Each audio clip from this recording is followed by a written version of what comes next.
sans appel.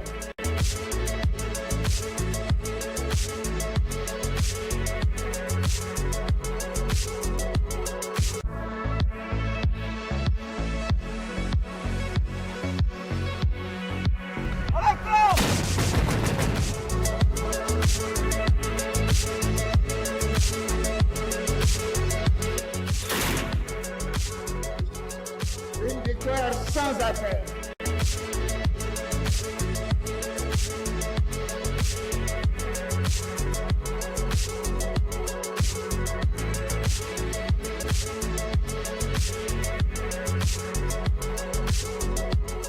C'était Yaoundé, mesdames, messieurs, bonsoir. C'est un plaisir immense de vous retrouver une fois de plus pour votre Odyssée internationale. Vous êtes sur Info TV. Et ce soir, World Actu braque ses projecteurs, bien évidemment, du côté de Dakar, avec cette situation assez invraisemblable. Y aurait-il des tensions entre le président Bassirou Diomaye Faye et son premier ministre Ousmane Sonko? La question se pose eu égard à la récente sortie du premier ministre Ousmane Sonko lors de la conférence inhérente au bureau du PASTEF, où justement il a pris la parole et a semblé tanguer un tout petit peu le capitaine du navire, je veux dire le président Bassirou Diomaye Faye, en questionnant et en évoquant avec outrecuidance assez des questions d'autorité à la tête de l'exécutif sénégalais. On en parle en introduction de ce plateau. Y aurait-il des soucis ou alors de l'eau dans le gaz dans la relation entre le premier ministre sénégalais mais surtout le président de la République Bassirou Diomaye Faye?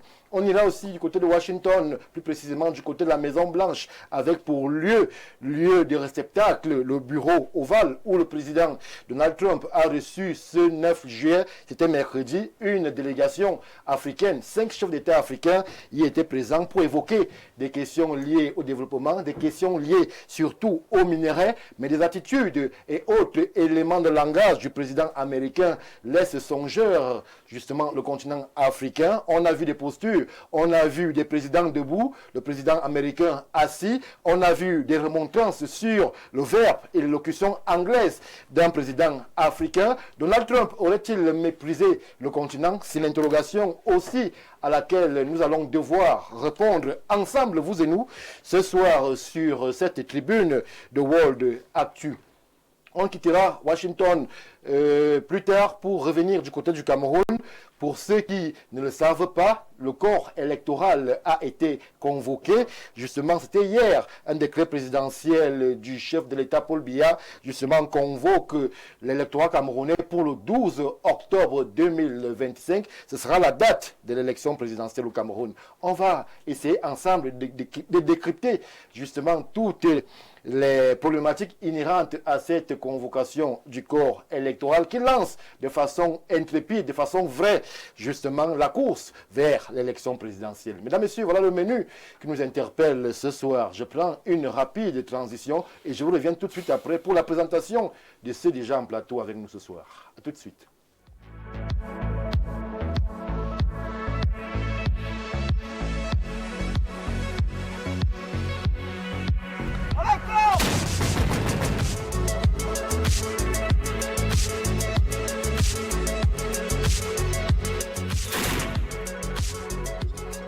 Une victoire sans appel.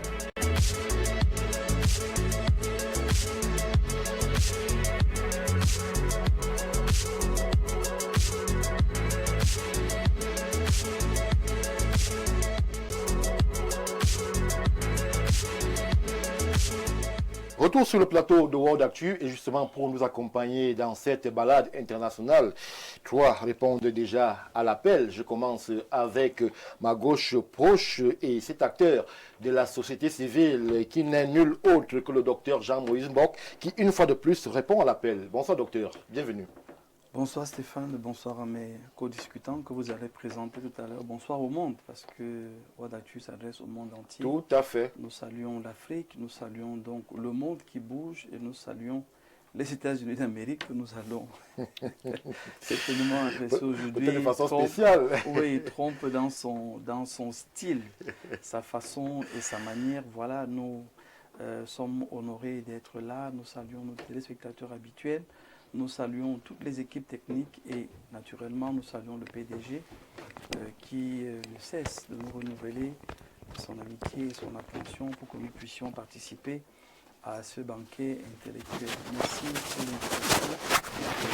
Je vous félicite pour le travail que vous faites en tant que journaliste différent de la grosse masse qui inquiète quand même dans ce continent aujourd'hui.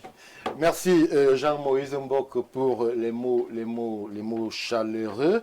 Et on va essayer de faire le travail qui est le nôtre parce que la corporation, elle n'est pas facile, elle n'est pas aisée. Difficile d'être un journaliste au Cameroun, mais on essaiera toujours de répondre. Un mot?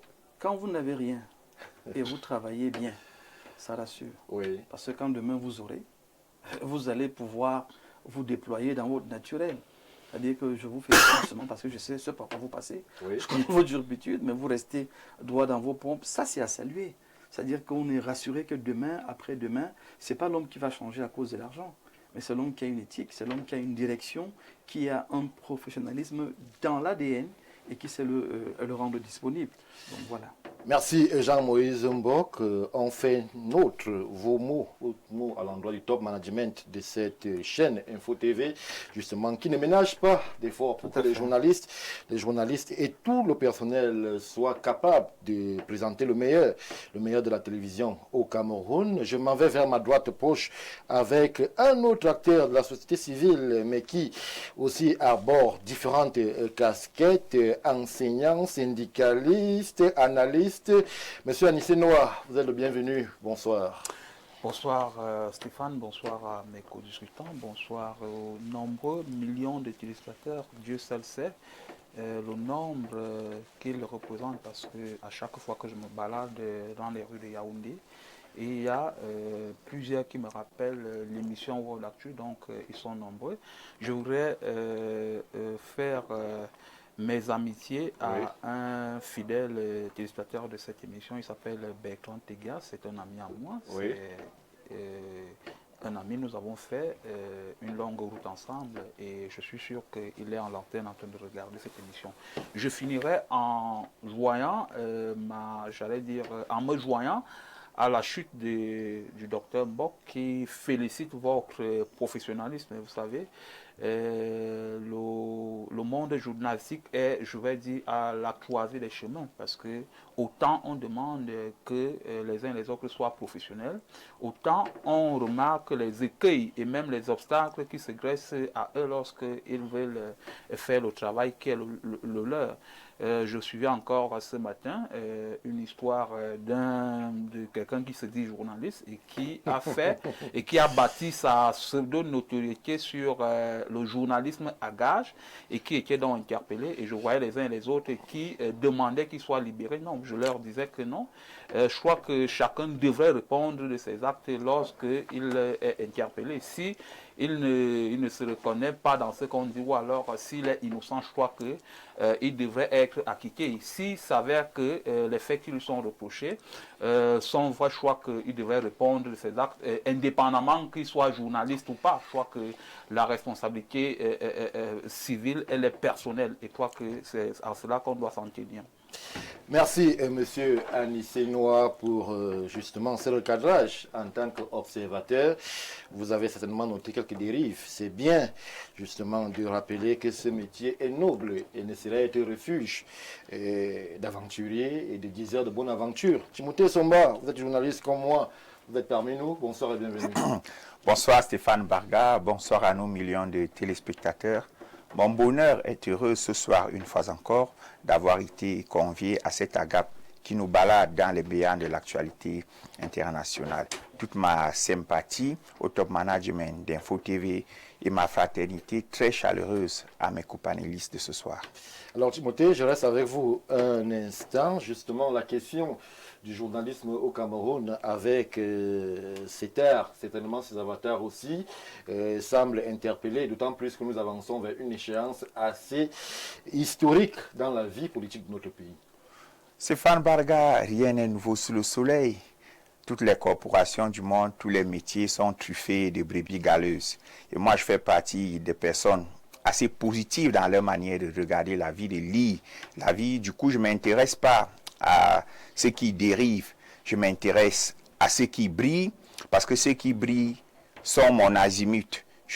J'aimerais davantage me rapprocher de ceux qui brillent. Oui. Et je me fais solidaire des propos chaleureux tenus par le docteur Mbok, auquel s'est joint M. Noir tout à l'heure, pour vous témoigner mon admiration dans l'élan de professionnalisme qui est le vôtre. Moi, je ne m'intéresse pas à ceux qui font mal. Vraiment, la loi s'en occupe. Merci, cher Timothée et Somba. Je continue l'exercice avec un autre qui fait son baptême de feu dans la grande estrade, sur la grande estrade de World Actu. Il est analyste. Hier, très politique. Aujourd'hui, un peu plus observateur. Fundjikou Moubarak, bonsoir et bienvenue. Merci Stéphane Barga. Bonsoir à toi et à tous les téléspectateurs.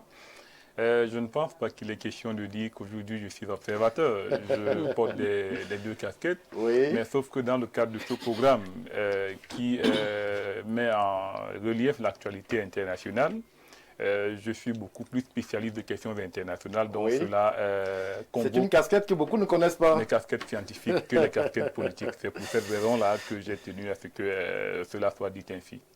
Merci à vous, cher Moubarak, d'être présent sur ce plateau.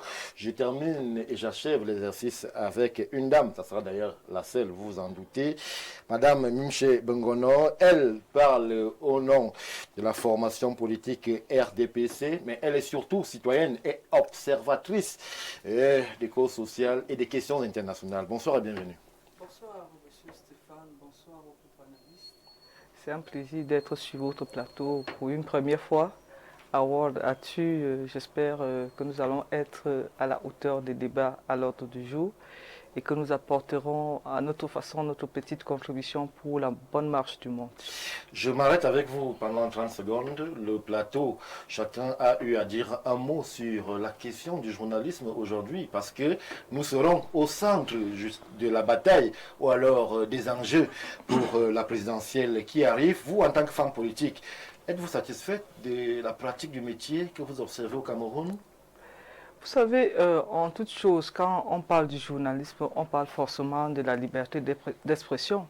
Oui. Et la liberté d'expression, comme le nom l'indique, liberté, forcément, c'est une quête permanente. Oui. Et en toute chose, nous savons que, quel que soit le métier que nous exerçons, nous avons des droits, nous avons des devoirs. Il y a le Rubicon, il y a une limite à ne pas franchir. Tout à fait. Et chaque fois qu'on est dans le respect de la déontologie qui est la nôtre, quel que soit le métier, nous ne pensons pas que cela pourrait nous porter préjudice, que ce soit sur le plan des restrictions ou bien sur le plan de... Il y a un cas qui défraie la chronique aujourd'hui, porter en justice pour une déclaration ou bien une diffamation. Nous pensons qu'en toute responsabilité, quand l'on fait son travail, on n'a pas besoin d'en arriver là. Merci Madame Bengono pour ce regard sur le métier tel qu'il est vu aujourd'hui au Cameroun. Pour ce qui est de notre part, nous allons continuer à faire ce que nous savons faire, l'information, la vraie, les questions internationales sur World Actu. Et sans transition aucune, tout de suite, on va aller du côté du Sénégal, Timothée Somba. C'est vrai que l'actualité de ce côté semble pour le moins surprenante. Les tensions évoquées entre le président Bassirou Diomaye Faye et Ousmane Sonko. C'est Sonko qui prend la parole lors du Conseil national du PASTEF et qui déplore sans aucune forme de procédure un manque d'autorité à la tête de l'État sénégalais. Stéphane Barga, quelqu'un, je pense bien que c'est lui, Pasteur, qui avait dit que le hasard nous sourit qu'aux esprits préparés. Ousmane Sonko vient juste de démontrer la raison pour laquelle la Providence l'a éloigné de la présidence du Sénégal. Parce que lorsque vous formez un duo, les distensions existent dans tout type de relations humaines. Oui. Vous vous rapprochez de votre frère parce que nous les avons célébrés en tant que frères. C'est vrai qu'à un moment donné, nous supputions que la pratique, l'exercice du pouvoir qui ne s'accommode pas de l'idéalisme, qui ne s'accommode pas des bisounours comme quelqu'un sur le plateau aime souvent aller dire, pourrait les perturber. Mais ce sachant attendu, ce n'est pas comme ça qu'Ousmane Sonko devrait se comporter.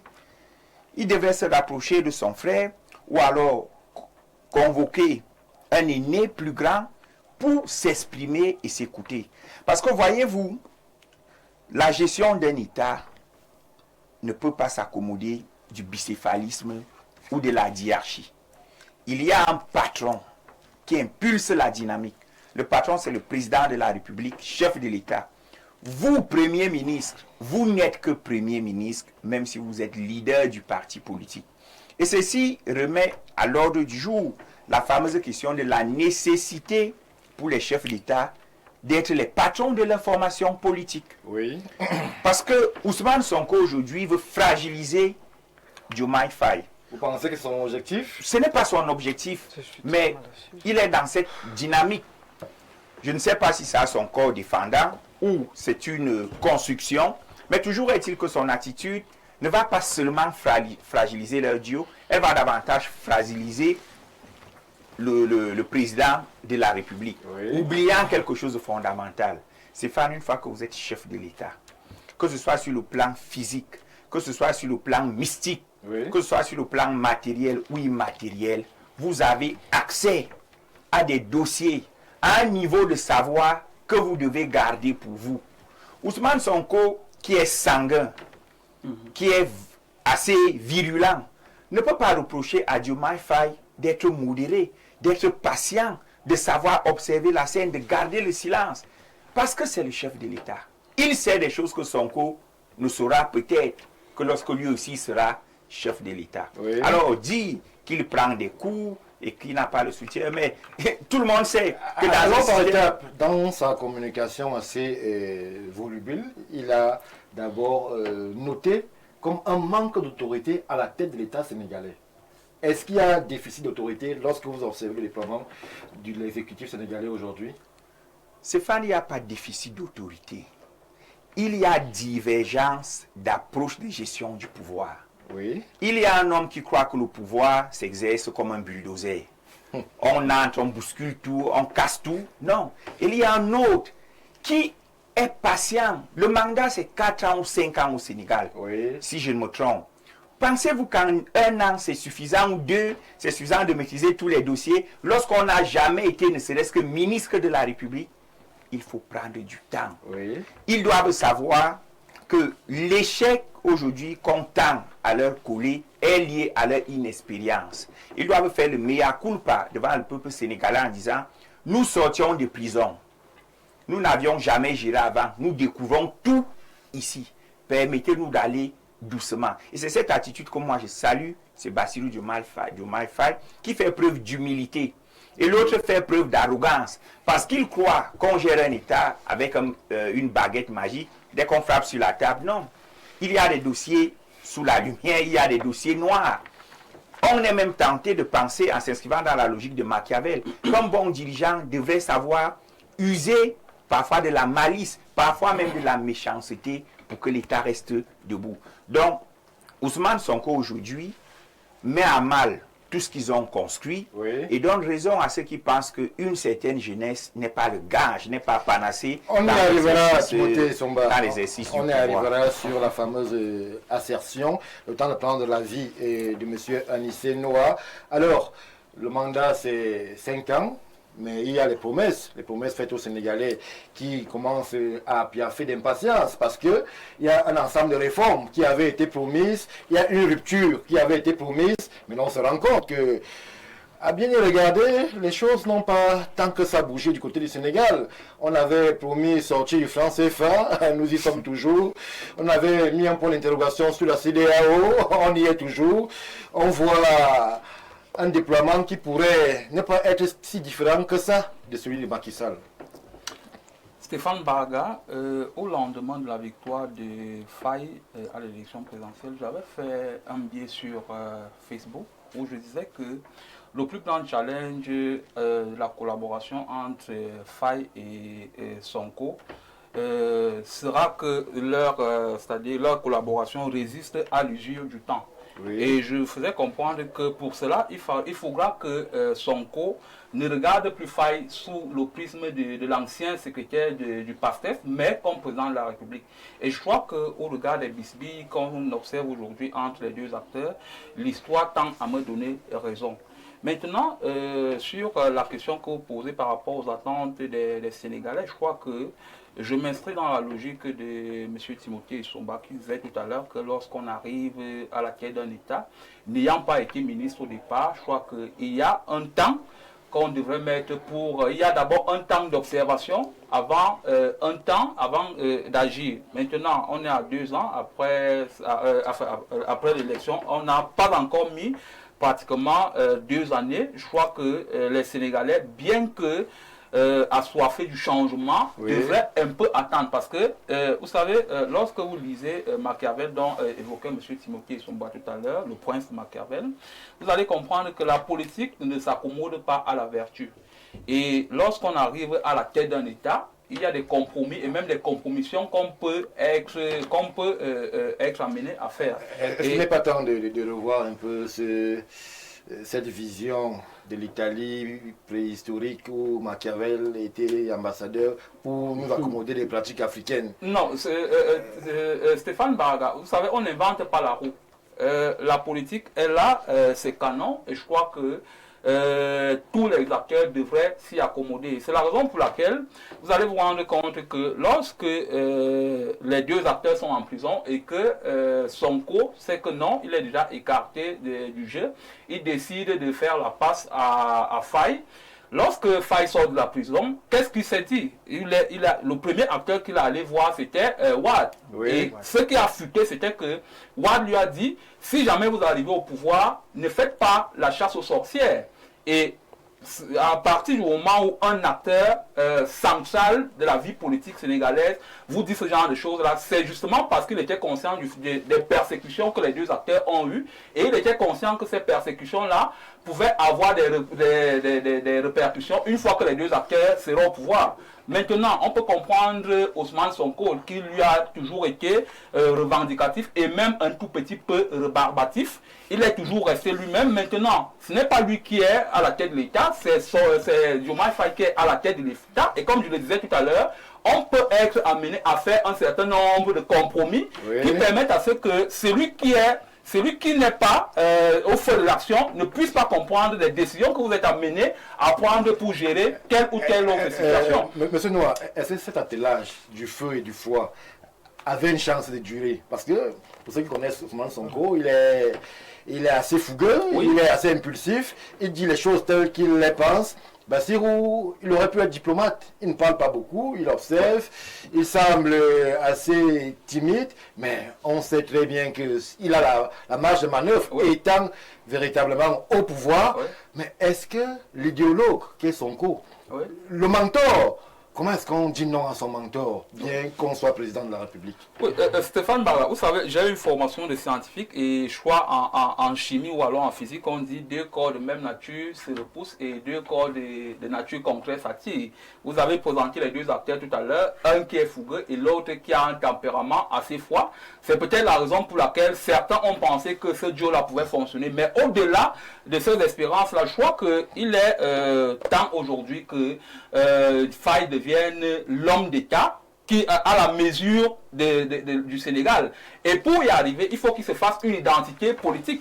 Et il ne se fera pas cette identité politique-là aux côtés de Sonko. Parce que lorsqu'on voit Faye, on voit tout de suite l'ombre de Ousmane Sonko. Donc, il est nécessaire, je crois que c'est même un mal nécessaire qu'il s'en défasse et qu'il crée sa propre identité en tant que président de la République et même en tant que chef de l'État du Sénégal. C'est la raison pour laquelle, moi je dis aujourd'hui que certains peuvent croire que non, c'est être déloyal de dire que non, Diomaye Faye doit se reconstruire une identité politique, mais je crois qu'on doit aller au-delà du vu et du perçu. On doit se mettre dans la vision stratégique. Où est-ce qu'on veut amener l'État du Sénégal?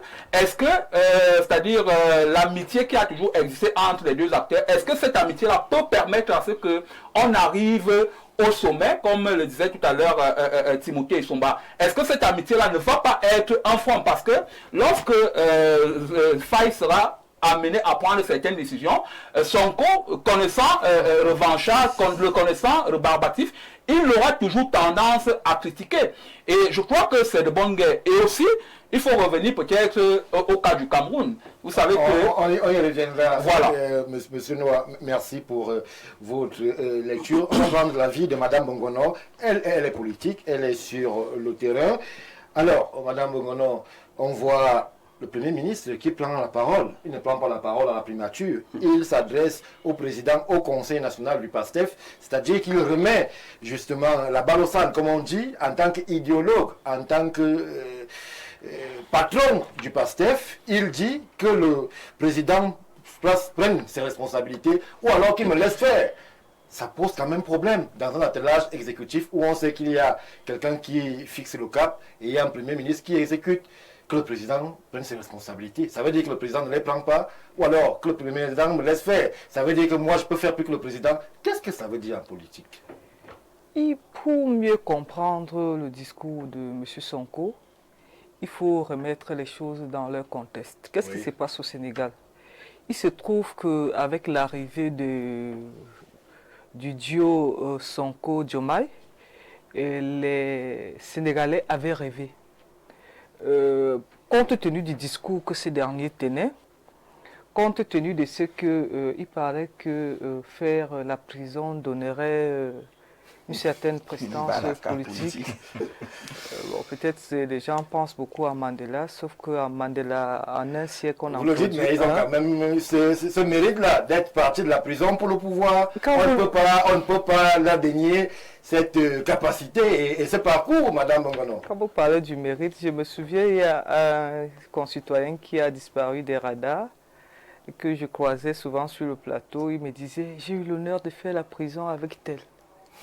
Pour lui, c'était un carnet d'adresse. C'est comme ça que vous le prenez.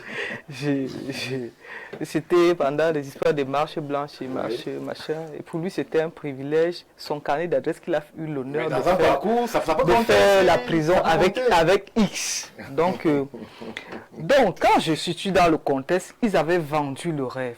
Et c'est ça le propre des tribunaux. Il vous parle, ça vous parle, vous avez l'impression de rêver, vous dites, oui, on va révolutionner les choses. Oui. Sauf qu'à la pratique, lorsque vous arrivez au pouvoir, vous comprenez que la pratique, entre le discours et la pratique, il y a tout un fossé. Mais le Premier ministre dit que le président prenne ses responsabilités, ça veut dire qu'il y a une marge de manœuvre, ou alors qu'il me laisse faire. Permettez. Alors, rendu à ces jours, il y avait tellement de promesses, rupture avec le franc CFA, on a dit que c'est des gens qui ne veulent plus de l'Occident, c'est la jeunesse, on a Sankara, ça allait dans tous les sens, rupture avec la CEDEAO, mais c'était ne pas comprendre les enjeux au-delà de la géopolitique interne, mais la géopolitique internationale, pour se dire que un État ne peut pas être en autarcie. Oui. Alors, des voix se lèvent aujourd'hui pour, dans un premier temps, on reprochait le bicéphalisme au sein du pouvoir exécutif. Et les gens avaient tendance à montrer M. Diomaye comme celui-là qui est agi par un Premier ministre très puissant. Oui. Ça, c'est un premier élément. À côté, les populations vous disent, tout ce que vous nous aviez promis, on est en train de descendre parce que entre les chiffres qu'on donne et les réalités sur le terrain, lorsque vous suivez et vous écoutez les Sénégalais, il y en a qui disent qu'ils s'étaient leurrés. Pour faire une parenthèse, pour dire quoi, nous avons l'habitude de dire sur vos plateaux, monsieur Stéphane Barga, la jeunesse n'est pas un programme politique. Être jeune, non, je parle du point de vue général. Être jeune n'est pas une carte blanche de compétences.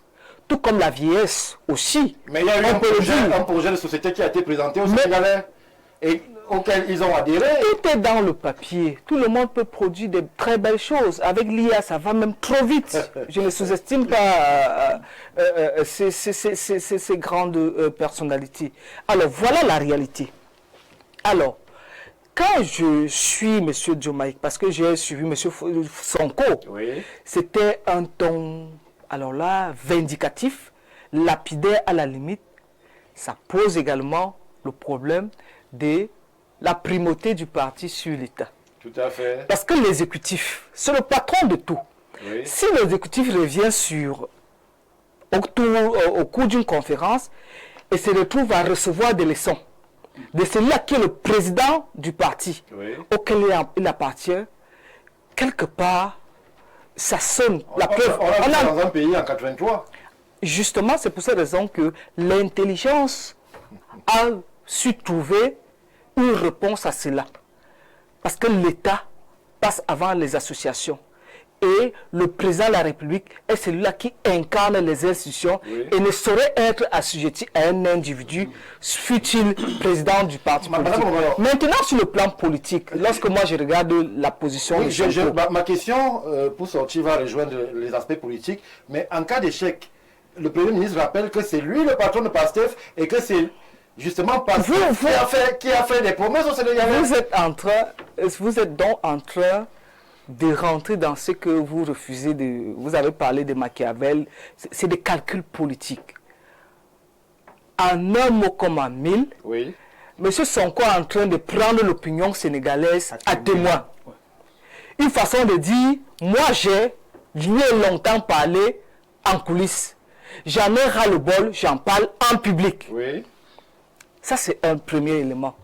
Mais ce qui m'a également intrigué, il dit des attaques contre sa personne. Oui. Donc ça veut dire, Il a été condamné pour diffamation. on ne l'attaque pas par rapport à l'État. Et il dit, si le président ne peut pas agir, Et Qui ne me peut laisse pas faire. nous qu'il le protéger. laisse faire. Est-ce qu'il est bridé, le Premier Ce qui ministre fait que les gens peuvent se poser la question, qui gouverne au Sénégal? Parce que nous voyons M. Diomaye qui a plutôt le tempérament d'un homme d'État. Parce que l'homme d'État est celui-là qui a la capacité de prendre des coups, Oui. mais à prendre de ces coups qu'il prend. Est-ce que c'est S'il faut ce fermer- profil, Madame Bongono, que les Sénégalais ont choisi, quelqu'un qui prend des coups sans rien dire, alors que Sonko, lui, il semblait porter une certaine dynamique. Il faut en termes de faire rupture. très attention lorsque quelqu'un encaisse sans mot dire. C'est plus intelligent, surtout lorsque vous vous retrouvez face à l'inexpérience dont font preuve tout à l'heure M. Sombala dit, ils n'ont jamais rien géré. Si oui, ils ont été des fonctionnaires. Mais arriver à ce niveau de responsabilité dans un État, Oui. c'est pas le voir bébé. Il y a des dossiers qu'on doit apprendre à maîtriser. Il y a des millions de Sénégalais qu'on doit apprendre à manager. Parce que s'il faut être va-t-en-guerre, en fin de compte, on risquerait de brûler le pays. Merci, merci Madame Bongono. On va prendre l'avis du docteur Mbok. Alors, ce duo qui a tant fait rêver la jeunesse africaine, Sonko, Bassirou, les nouveaux Mandela, réincarnation de Sankara, mais ils paraissent tout de suite rattrapés par les turpitudes politiques à l'ancienne, où on voit un Premier ministre qui veut agir et un président qui semble être assez prudent dans la prise de parole, mais surtout dans la décision opérationnelle. Le Premier ministre dit qu'il agisse ou alors qu'il le laisse faire. Ça veut dire que Sonko semble être bridé dans cet attelage primature palais présidentiel. Mais je vais déjà répondre à Mme Bengono qui demandait qui dirige le Sénégal. Qui gouverne? Qui gouverne. Ah, mais je vous dis tout de suite, c'est Diomaye qui dirige. Parce que Sonko dit, soit il fait, soit il me laisse faire. Ça montre quand même que c'est lui qui tient le pouvoir. Oui. C'est lui qui est le patron. Alors, rentrons dans le parti, et je rejoins toujours les propos de Mme Bengono. J'ai bien aimé placer le contexte. C'est très important. On est dans une réunion du parti. Le parti qui a toujours eu un fonctionnement. Dans le PASTEF, Sonko a toujours été vraiment l'ombre. Oui. C'est lui qui est l'idéologue, c'est lui qui organise, qui est l'administrateur. Sonko, c'est le va-t-en-guerre. C'est lui qui crie, c'est lui qui tape, c'est lui qui cogne. Donc, c'est une C'est organisation. assez caricatural lorsque vous présentez les choses comme Mais ça. ça a toujours Jean-Jean marché. Moïse En Mbok fait- dit de Sonko que c'est lui qui crie, c'est lui qui tape. Mais C'est caricatural. Écoutez, c'est pas Dr. Mbok. caricatural. Vous avez vu ses interventions à l'Assemblée nationale. Vous avez vu ses interventions sur les médias. Il a toujours dit clairement ce qu'il pense, notamment de la France et des autres. Il n'a jamais caché ce qu'il était, mais c'est une organisation, ne l'oubliez pas. Depuis 2014, le PASTEF fonctionne comme ça. On a Sonko qui est en avant, qui s'exprime comme il s'exprime. C'est ce qui a fait son aura. C'est ce qui a fait son aura. Oui. Et on a Diomaye Faye qui, lui, a sa façon de procéder, qui est toujours vraiment dans la modération, dans la tempérance, qui parle même très peu. On arrive donc à la présidence Oui. et vous avez posé naturellement le problème qui est réel. C'est qu'on a fait des promesses aux Sénégalais. Les choses ne sont pas en train de venir. Pour ma part, je pense qu'il n'y a pas dissonance au Sénégal aujourd'hui. C'est une fois de plus le PASTEF qui crée une sorte de communication et une activité non dite. Oui. C'est-à-dire, on vous a promis qu'on devait revoir notre position avec la CEDEAO, on devait avoir notre monnaie, on devait. Mais à la vérité, on pouvait le faire. Seulement, le président est tempéré. Le président est modéré. Le président tient compte des points de vue de tout le monde. Pourtant, nous, on voulait foncer. Donc, il y a une autre lecture qu'il faut avoir de cette situation qui peut aussi bien être un montage, Stéphane. Un montage pour dire, on a les leviers pour atteindre les objectifs, mais on a un président qui a choisi d'écouter tout le monde. Alors, Sonko n'a jamais remis le bon état de santé du Sénégal en cause. Hein. Il parle uniquement de l'autorité. Oui. Et il dit le Sénégal n'a pas de problème, Stéphane. Ça fait quand même bizarre de dire que celui qui vous dit que le type là, il faut qu'on l'enlève, que je prenne sa place, vous dit encore qu'au fond, il n'y a même pas de problème. Il faut prendre un peu de recul et voir à ça une lecture politique. Est-ce que Sonko ne serait pas resté sur le nuage qui voudrait que Bassirou ait au pouvoir grâce à sa volonté et que le président Bassirou, durant tout son magistère, lui sera redevable? C'est une possibilité, Stéphane. Alors, il y a 3 cas de figure. Premier cas de figure, c'est celui que vous présentez. Deuxième cas de figure, c'est le montage qui se fait clairement entre les deux et qui assoit une communication de, même si vous ne voyez pas encore les choses se passer, nous pouvons le faire. Et nous pouvons le faire si le président me laisse carte blanche. Nous pouvons le faire. C'est ça qu'il faut retenir en filigrane. C'est qu'il est possible de monter d'un cran, oui, de faire ce qu'on a promis de faire, mais seulement, quelqu'un l'a dit sur le plateau ici, et c'est très vrai, on ne vit pas en autarcie. Dans un État, on est obligé de tenir compte des positions des autres. Sonko est donc en train de dire aux Sénégalais que nous allons tôt ou tard arriver à une situation où vous allez devoir trancher. Soit on prend le côté tempéré du président Faye et on va à son rythme, Oui. soit on prend mon côté que j'ai toujours défendu, qui est celui de La rupture. la rupture, et on va atteindre ce truc. Mais il vous montre en filigrane que le PASTEF reste au contrôle. Un président tempéré, un premier ministre qui a la force qu'on lui connaît, Oui. on peut faire le travail. Donc ça c'est la deuxième lecture que j'ai envie de faire. La troisième lecture, qui est aussi une possibilité, c'est le président Diomaye Faye qui décide de rappeler qu'il n'est plus secrétaire général du PASTEF, qui n'est même plus membre du PASTEF, qu'il est aujourd'hui le chef de l'État et c'est lui qui impulse le fonctionnement et non le Premier ministre. Donc, Sonko, en personne intelligente, pour le troisième cas de figure, ne peut donc pas aller à l'Assemblée nationale ou lors d'un conseil des ministres parler de ce genre de choses. Il sera obligé de se référer au parti, Oui. de parler en tant que président du parti, pour dire son malaise, pour dire sa gêne. Mais dans le troisième cas de figure, on reste dans une logique où le président tient les rênes, dirige le pays, donne le là, mais peut aussi permettre à son Premier ministre de cogner ce qu'il veut cogner et de pouvoir rentrer dans la rupture. Je sors donc en revenant sur le problème personnel. Parce qu'en filigrane, il y a un problème personnel. Il ne me défend pas, il ne me protège pas. Mais quand c'est lui-même, il se défend. Alors, qu'est-ce que M. Sonko finalement veut? Quand vous attaquez les magistrats de front, vous attendez à quoi? Il a été condamné et on n'a pas vu le président Non, réagir. la condamnation c'est une chose, hein. On peut faire appel. Il a été condamné pour diffamation. Vous avez été condamné, on peut faire appel. Il croit que le président est sa femme. Mais ce n'est pas sa famille ou sa femme. On peut vous condamner. On est quand même dans un état de droit. On a un président qui s'affirme en tant que chef de l'État. Chef de l'exécutif, il De doit pas l'exécutif. interférer dans le pouvoir judiciaire. Ouais, très bien. Donc, à ce niveau, Sonko n'a pas à venir étaler la confusion. Parce que pour moi, c'est la confusion.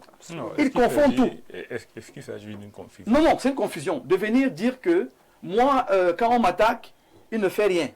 Mais on n'est pas au pouvoir pour essayer de jouer au collège. Non, là, ce n'est pas... Non, on vient vers vous. Mais de toutes les façons, c'est ma lecture. Ce que je suis en train de penser de cette situation, il ne faut jamais être péremptoire, ce n'est qu'une lecture. Oui. Ce que je pense de cette situation, c'est que M. Sonko aurait gagné à faire une communication intelligente. Il a trop ramené sur lui. Oui. Le jeu est trop fort. Et il faut qu'il tempère un peu. Il faut qu'il tempère. Il n'est pas le chef de l'État, il est le Premier ministre. Et il a accepté de l'être. De l'autre côté, Vous il y a un chutez côté, Jean-Moïse Mbok. oui, oui, il y a un côté qui montre quand même son malaise et sa faiblesse. C'est qu'il dit, s'il veut m'enlever, qu'il m'enlève. Il a rappelé aussi plus tard qu'il n'était pas prêt à démissionner. Très bien. Alors, ça veut simplement dire que, et moi je prends la position qui est la mienne, je pense que c'est une organisation pensée à partir du fonctionnement du PASTEF, où les deux se sont dit, on va communiquer comme si, c'est mon avis et je ne dis pas que c'est ça, Merci. on va communiquer comme si, et on va montrer aux Sénégalais qu'on continue de contrôler le fonctionnement du pays avec quelqu'un qui est tempéré et un autre qui peut devenir fort. Toutes les méthodes restent sur la table. Monsieur Merci. Stéphane, une virgule. Allez-y, avant que M. Moubarak dise un mot. La virgule, c'est quoi? Dire que c'est quelque chose de pensé, ce serait leur prêter beaucoup de Trop vertus. d'intelligence. Beaucoup de vertus. Ah, ils peuvent les avoir Parce aussi. que hein. Ils n'en sont pas dénués. N'est pas Quand Premier même. ministre qui veut ou Président qui veut. Bon, bref. Sauf que dans le discours de M. Sonko, vous lisez en filigrane ce qu'aurait été le Sénégal Si celui s'il qui était chef lui d'État. le président. S'il estime que le pouvoir judiciaire ne peut pas faire son travail, et en même temps il se réclame comme étant celui-là qui porte la majorité parlementaire, ça veut dire qu'implicitement il est le pouvoir législatif. Oui. Ça veut dire que quelque part, il devait incarner et le pouvoir judiciaire, et le pouvoir législatif, et le pouvoir exécutif, au cas où il aurait été président de la République. Et c'est un danger Et pour c'est un un État danger. qui se veut démocratique. Et dit que c'est pensé, nous pensons que ce qui est en train de se passer là-bas, c'est comme comment dire, C'est des un symptômes. goût inachevé, Oui. parce qu'il aurait aimé être là-bas. L'autre, Au il chef d'État. arrive là-bas parce qu'il fallait quelqu'un. En même temps, vous parlez du PASTEF comme ils ont toujours agi ainsi. Lorsque vous êtes dans l'opposition, il y a vous avez une façon de vous comporter. fait. Oui. Et lorsque un parti politique accède au pouvoir, il doit également intégrer que Faire sa mue. ce n'est plus lui qui doit être dans l'opposition contre son camp. On est d'accord. Ce sont les autres qui lui donnent des coups. Ils ont Merci, intérêt à Madame être Ngono. soudés pour le bonheur des Sénégalais. Pour ma part, c'est ouais ainsi. Merci, On merci. verra, on verra par la Foundikou suite. Moubarak, je me tourne vers vous. C'est vrai que la situation sénégalaise pourrait être un cas d'école pour ceux qui pensent que la jeunesse n'est pas un programme politique, mais on voit deux jeunes qui sont aux affaires, qu'on le veuille ou pas, c'est Sonko et Bassirou qui dirigent le pays, mais on voit aussi déjà, même pas 2 ans après, les premières fissures avec un discours qui dénote d'une certaine gêne entre le Premier ministre et son président, ou alors entre le président de PASTEF et son secrétaire général. On s'y perd un peu. Est-ce que la sortie de Ousmane Sonko ne vient pas rajouter de l'huile sur le feu et encourager ceux qui pensaient que cet attelage n'aurait pas de marge de manœuvre et ne pouvait pas durer? Non, mais moi, je pense qu'il aurait été naïf de penser que cet attelage devait durer. Des cas comme Poutine-Medvedev sont des cas rares où quelqu'un se met en arrière, propulse une autre personne et puis la personne obéit de manière aussi catholique qu'on a vu Medvedev procéder. C'était tellement prévisible que même si ces idées-là n'existaient pas au départ entre ces deux personnes, Oui. elles allaient naître. Elles allaient naître du fait que le pouvoir n'est pas une réalité qu'on s'amuse avec. Tout le monde, dès que tu possèdes le pouvoir, il te Mais le transforme. président n'est au pouvoir que parce que, justement, Sonko aurait pu choisir le président de l'Assemblée nationale. Que ça aurait été pareil. Non, c'est une autre chose. Et ce n'est pas Sonko qu'on a élu. ce n'est même pas le PASTEF que les Sénégalais ont élu Diomaye Faye. Monsieur Non, Moubarak, c'est-à-dire que- ça sérieux. Non. Est-ce que Bassirou aurait été président du Sénégal sans PASTEF, sans Sonko? Mais du moins, La il a tragédie de pris... l'histoire nous renseigne Il a- que la tragédie est provoquée par les médiocres et les plus intelligents. Oh là là, Madame Mongono. Du moins, il Ah a oui. pris le... C'est Diomaye qui a pris le mandat. Oui. Et donc, c'est à lui de l'exercer. Il y va de nature que, dans son approche, il y aura des choses que son mentor ne trouvera pas. De manière, il ne va pas épouser. Mais il faut qu'on se dise quand même que Diomaye, Sonko n'a pas créé Diomaye. C'est-à-dire, ce n'est pas un personnage qui est né de la volonté politique Très bien. de Sonko. Diomaye a son militantisme. Son Il a Il a fait son un parcours. parcours dans le À passé. l'ombre de Sonko. Non, que ce soit à l'ombre de Sonko. il était dans le PASTEF. Oui, mais à l'ombre de Sonko. On est secrétaire général d'un parti. Je ne sais pas si on est à l'ombre d'une personne C'est la- lorsqu'on fait c'est pour la arriver, matrice lorsqu'on fait même, pour la arriver à matrice secrétaire du parti général. d'association. C'est quand même incompréhensible de dire qu'il était à l'ombre. Il était un des acteurs majeurs du PASTEF. Et donc, si on pense que le PASTEF sans Sonko n'est rien, Diomaye Faye, lui, il est en train de démontrer qu'il peut apporter une autre manière de faire Voilà. Oui. qui se distingue de ce que Sonko veut, et ça marche. Alors, je reste avec vous. Vous avez évoqué un aspect qui semble fort intéressant, c'est l'aspect politique. Si, ce n'est pas le souhait, mais s'il y a un échec sur le plan politique, comme le Premier ministre semble alerter l'opinion, qui va assumer? C'est le PASTEF, c'est le président, c'est le Premier ministre qui semble brider, qui justement semble à l'étroit et voudrait plus de marge de manœuvre, qui assume l'échec politique comme cela semble être redouté par Ousmane Sonko. De toutes les façons, on observe déjà une scission. Dans le discours de Sonko, ce que je retiens essentiellement, c'est qu'il décharge le parti de la responsabilité d'un échec à venir. Absolument. Autrement dit, c'est-à-dire que toutes les promesses qui ont été faites, elles n'ont pas été réalisées jusqu'à présent. Les décisions fortes ne sont pas venues. Et Sonko voudrait qu'on n'inscrive pas cela à l'actif du PASTEF, Oui. mais essentiellement à l'actif d'un président qui n'est pas fougueux, qui n'est pas va-t-en-guerre, qui n'est pas vindictif. Donc, il décharge le parti de cette dimension-là et les responsabilités devraient être assumées par le président. Oui. Maintenant, il ne faut pas être pressé de penser que c'est la fin. Diomaye Faye a sa touche, il a son tempérament, et j'ai envie de voir quel est l'attelage qu'il va mobiliser. Est-ce qu'il n'a pas le bon rôle, M. Fumdjikou Moubarak? C'est facile d'avoir sa touche, d'avoir son tempérament lorsqu'on est au pouvoir. Est-ce que il ne bénéficie pas un tout petit peu justement de cette infinie de possibilités qu'offre le fauteuil présidentiel? Non, mais le fauteuil présidentiel n'offre pas des possibilités infinies. Il a aussi des revers. Ah, ça. Il a aussi beaucoup de revers, Des contraintes. et des contraintes. Il ne faut pas seulement voir la dimension du pouvoir dans le sens voulu. Il faut aussi voir les sens non dits. Bref, quel peut être l'inconfort d'une personne qui a promis des choses aux gens, Oui. qui vous dit on sort du franc CFA, il vous dit la CEDEAO, on va bouder, on fera avec la Chine, on fera avec... Et puis maintenant, vous le retrouvez quelques temps après, il est incapable de donner cela. Il faut qu'on se pose la question, comment est-ce qu'il lui-même il est dans son fort intérieur. Donc il y a un inconfort quand même à analyser dans les deux sens. Ce n'est pas seulement dans le sens de il est président, il jouit des privilèges que Sonko manifestement voudrait avoir. Parce qu'à l'écouter, quand il dit il ne me défend pas, il ne me protège pas. Autrement dit, il voulait être co-bénéficiaire de l'immunité dont dispose le président. Mais on a élu un Joe aussi. Non, non. Il y a un président. Le drame dans ce jeu, Oui. si c'est un jeu, c'est que c'est Diomaye Faye qui paraît être stratège. Voilà. Dites-vous que vous êtes responsable de ce que vous dites Oui. et non de ce que vous Et n'avez tout le pas monde dit. peut se taire aussi, Madame. Posez-vous Mongono. la question, depuis que M. Sonko a parlé, avez-vous entendu Diomaye Faye? Absolument. Non. Un homme d'État également, c'est la parole, c'est ce qu'il dit.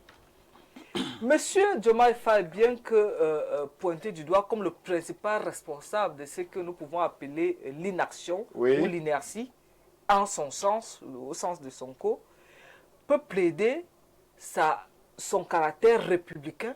En ce sens Est-ce qu'il qu'on est respecterait- républicain en bridant les promesses que le Premier ministre En ce veut sens- réaliser, Madame Mongono? En ce sens que, il laisse tous les pouvoirs libres Oui. de leur fonctionnement, il n'interfère pas. Si quelqu'un comme celui-là m'impose, me reproche de ne pas interférer, je le laisse à votre sagesse. Même si c'est le mandat qu'il est en train de préparer, vous comprenez que c'est un problème. Dit qu'il n'agit pas pendant qu'ils ne vont pas faire la magie, monsieur. C'est pas la magie qu'ils vont opérer. Je vais donner un mot à monsieur Somba. Autant que je lui demande si la rupture semble consommée ou alors c'est juste une alerte de l'idéologue à son poulain président, malheureusement. Lorsqu'on prend déjà la parole en public, la rupture est consommée. La rupture est même nécessaire. Moi, je vais toujours revenir à Machiavel. On ne vante pas la Oui, bien sur ce plateau. qui dit qu'une fois que vous êtes au pouvoir, la première chose que vous devez faire, c'est de vous débarrasser de ceux grâce à qui vous y êtes arrivé. Ce n'est que comme ça que vous aurez les coudées franches. À l'heure qu'il est, Ousmane Sonko est un caillou dans la chaussure de Diomaye. Rappelez-vous de ceci, lorsqu'ils arrivent au pouvoir, quel est le premier acte de Diomaye? C'est de renforcer les pouvoirs du Premier ministre. Oui. Sonko ne peut donc pas venir dire aujourd'hui qu'il n'a pas de marge de manœuvre. Textuellement, c'est faux. Il est, sur le plan juridique, le Premier ministre sénégalais le plus puissant de l'histoire.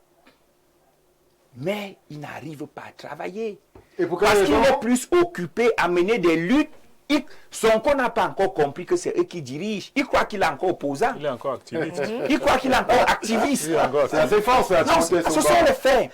Lorsque vous êtes Premier ministre dans un régime de collaboration des pouvoirs qui s'apparente au régime camerounais, au régime français, Premier ministre, vous êtes le fusible du chef de l'État. Absolument. Sonko ne veut pas être fusible.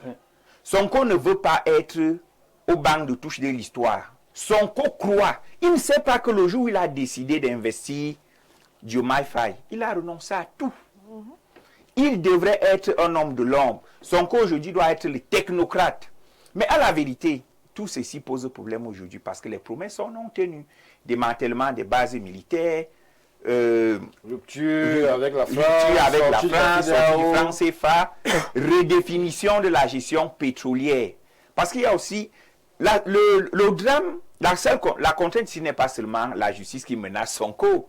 Il y a les partenaires internationaux. Sonko ne fait pas bonne presse. Parce que l'argent n'aime pas le bruit. Les affaires n'aiment pas le bruit. Et le fait d'aller, il ne peut même pas dédouaner le PASTEF. Parce que tel que moi je vois les choses, soit le PASTEF va déchoir Sonko, soit Diomaye va créer son parti politique. Comme le disait M. Noir, nous nous acheminons vers la création d'un parti politique de Diomaye. Et Sonko sera éternel opposant. En fait, il est bon pour créer le chaos dont viennent bénéficier les personnes plus intelligentes. Et j'aimerais dire que Diomaye est très stratège. Diomaye n'a jamais caché qu'il a été admiratif disciple de Sonko. Donc, il a ajouté la sagesse et l'intelligence de Sonko à sa propre sagesse. Stéphane Barga, c'est un polygame. Nous sommes en Afrique, l'autre n'est pas marié. Lorsque vous êtes un polygame, dans la cosmogonie africaine, vous devenez un homme lorsque vous prenez une épouse. Vous devenez un homme double lorsque vous en avez deux. Parce que vous gérez deux belles familles. Vous gérez deux foyers. Vous gérez deux types de problèmes. Deux émotions. Deux émotions. Heureusement, vous gérez aussi des doubles bénédictions lorsqu'elles arrivent. Diomaye Faye est justement doublement béni. Et aujourd'hui, les choses sont claires. Peut-être même on a soufflé à Sonko qui aurait un remaniement ministériel qui le dégagerait du pouvoir. Et il fait un pied de nez à Diomaye Faye pour qu'on ait l'impression que c'est lui qui veut partir. Le président peut-il en arriver là il serait obligé. Peut-il arriver à se débarrasser de Ousmane Sonko à la primature?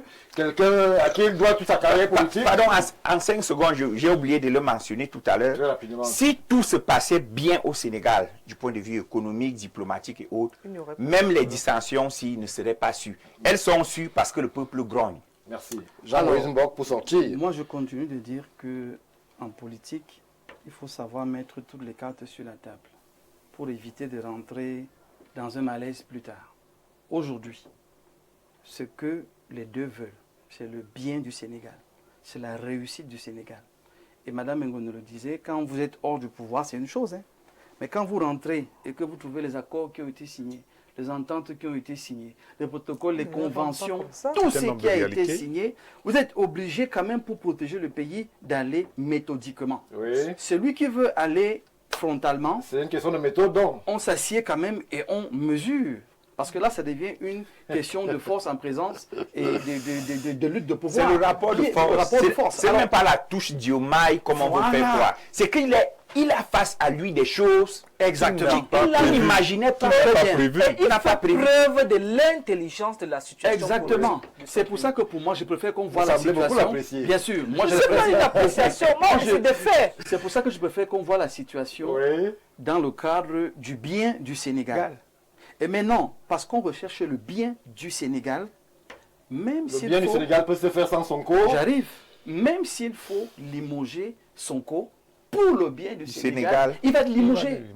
Il va être limogé sur l'autel du bien-être du Sénégal. Et là, non, ce n'est pas du tout dangereux. Là, c'est une affaire de communication.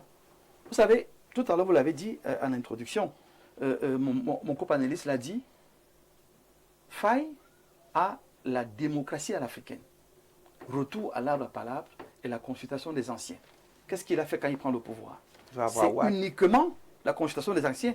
Et quand il finit avec les anciens, c'est l'arbre à palabre, répartition des pouvoirs et liberté d'expression de pouvoir à chacun. D'où la liberté de l'exécutif, du judiciaire. Chacun s'exprime et il le montre. Donc, dans sa façon de procéder... La même liberté qui a empêché Macky Sall de briguer un troisième mandat. Exactement, la même liberté. Donc aujourd'hui, Faye monte d'un cran. Il n'a pas appris que de Sonko. Il a appris également de Watt. Il a appris également de Macky Sall. Il a appris de tellement de personnes et son père a parlé de sa capacité d'écoute Merci. Je sors s'il te plaît en disant, Stéphane, qu'aujourd'hui, la question n'est plus le duo, la question est le Sénégal. Qu'est-ce qui va faire que le Sénégal se porte bien? C'est le choix qui va être fait. C'est le choix qui va être fait. Alors, Timothée Somba, un téléspectateur nous précise que Sonko est marié et il est même polygame. Je crois qu'il est polygame. Ça veut dire que la bénédiction dont vous parlez, lui aussi, il en bénéficie. Mes excuses à la famille. C'est notre message. Bon, salut à tous sur le plateau. Pour moi, personnellement, je crois que si Sonko se plaint aujourd'hui, ça veut dire que Bassirou n'est pas en train de respecter leurs accords internes, qu'ils se sont convenus, ce qui est déjà un problème et risque de provoquer la division. Merci à vous. Raoul, depuis Bonabiri, prenons ce message qui nous vient du Gabon, de Libreville. Bonsoir Stéphane. Stéphane, s'il te plaît, laisse parler notre belle Sistou, s'il te plaît. Un bonsoir spécial à Madame Mongono. Elle parle même beaucoup sur ce plateau. Bonsoir Stéphane Barga. Et à toi et à ton riche panel, le DP Timothée Somba et le docteur Mbok ont assez épilogué sur le cas spécifique du Sénégal entre Faye et Sonko. On va prendre la partie qui semble la plus intéressante, cher monsieur Landry Manga. L'élève d'aujourd'hui, preuve irréfutable de l'insoumission de son camarade politique. La politique laisse toujours entrevoir un jeu trouble au vu des intérêts personnels. C'est déplorable pour cette belle dynamique impulsée par cette nouvelle classe dirigeante qui a eu à émerveiller l'Afrique. Très belle émission. Bien des choses à vous, Landry Manga. Je chute par cela. 30 secondes, monsieur Anissé Noah, on sort de la problématique. Non, je voulais juste dire que pour que Faye asseye son pouvoir, fasse asseoir son pouvoir, il va devoir s'en débarrasser de Sonko. Ça a déjà été dit sur le plateau. Oui, c'est un mal nécessaire. Et avant de me couper, je voudrais revenir sur le cas camerounais parce que certains semblent l'oublier. Revenons un peu lorsque le président Biya prend le pouvoir. Alors, vous nous amenez très loin. Nous, on est en train de sortir. Permettez, juste 10 minutes. Vous allez comprendre, juste 5 secondes, vous allez comprendre pourquoi je l'ai dit. Oui. Vous savez qu'il prend le pouvoir sur le plan de l'ancien parti, c'est-à-dire du parti de l'ancien président. Et pour faire asseoir son pouvoir, il a fallu que le parti de l'ancien président soit dissous et qu'il crée son propre parti. Et je crois que c'est dans cette... Est-ce que ce sont les mêmes cas? Vous nous entraînez sur un débat qui n'est pas aujourd'hui. C'est pas la même chose. Ousmane Sonko est Premier ministre. L'ex-président Ahidjo était...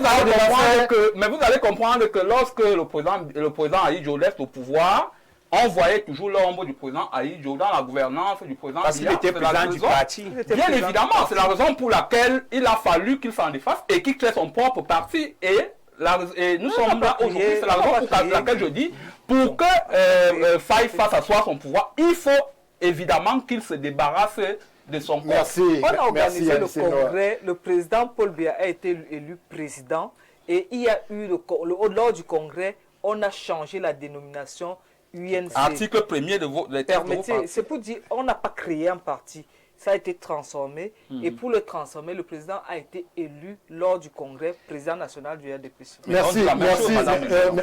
merci à tous. Vous nous ramenez sur une problématique qui, justement, va permettre à ce qu'on quitte le Sénégal et qu'on revienne donc, puisque vous y tenez absolument, parler du Cameroun et de cette convocation du corps électoral hier par le chef de l'État. A tout de suite.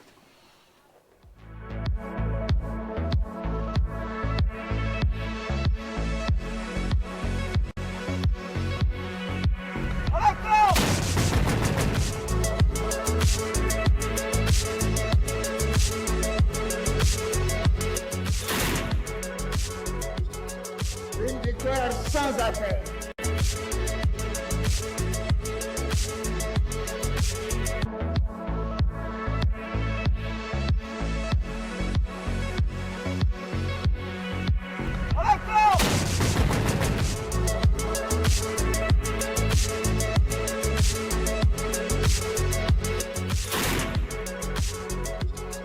Une victoire sans appel.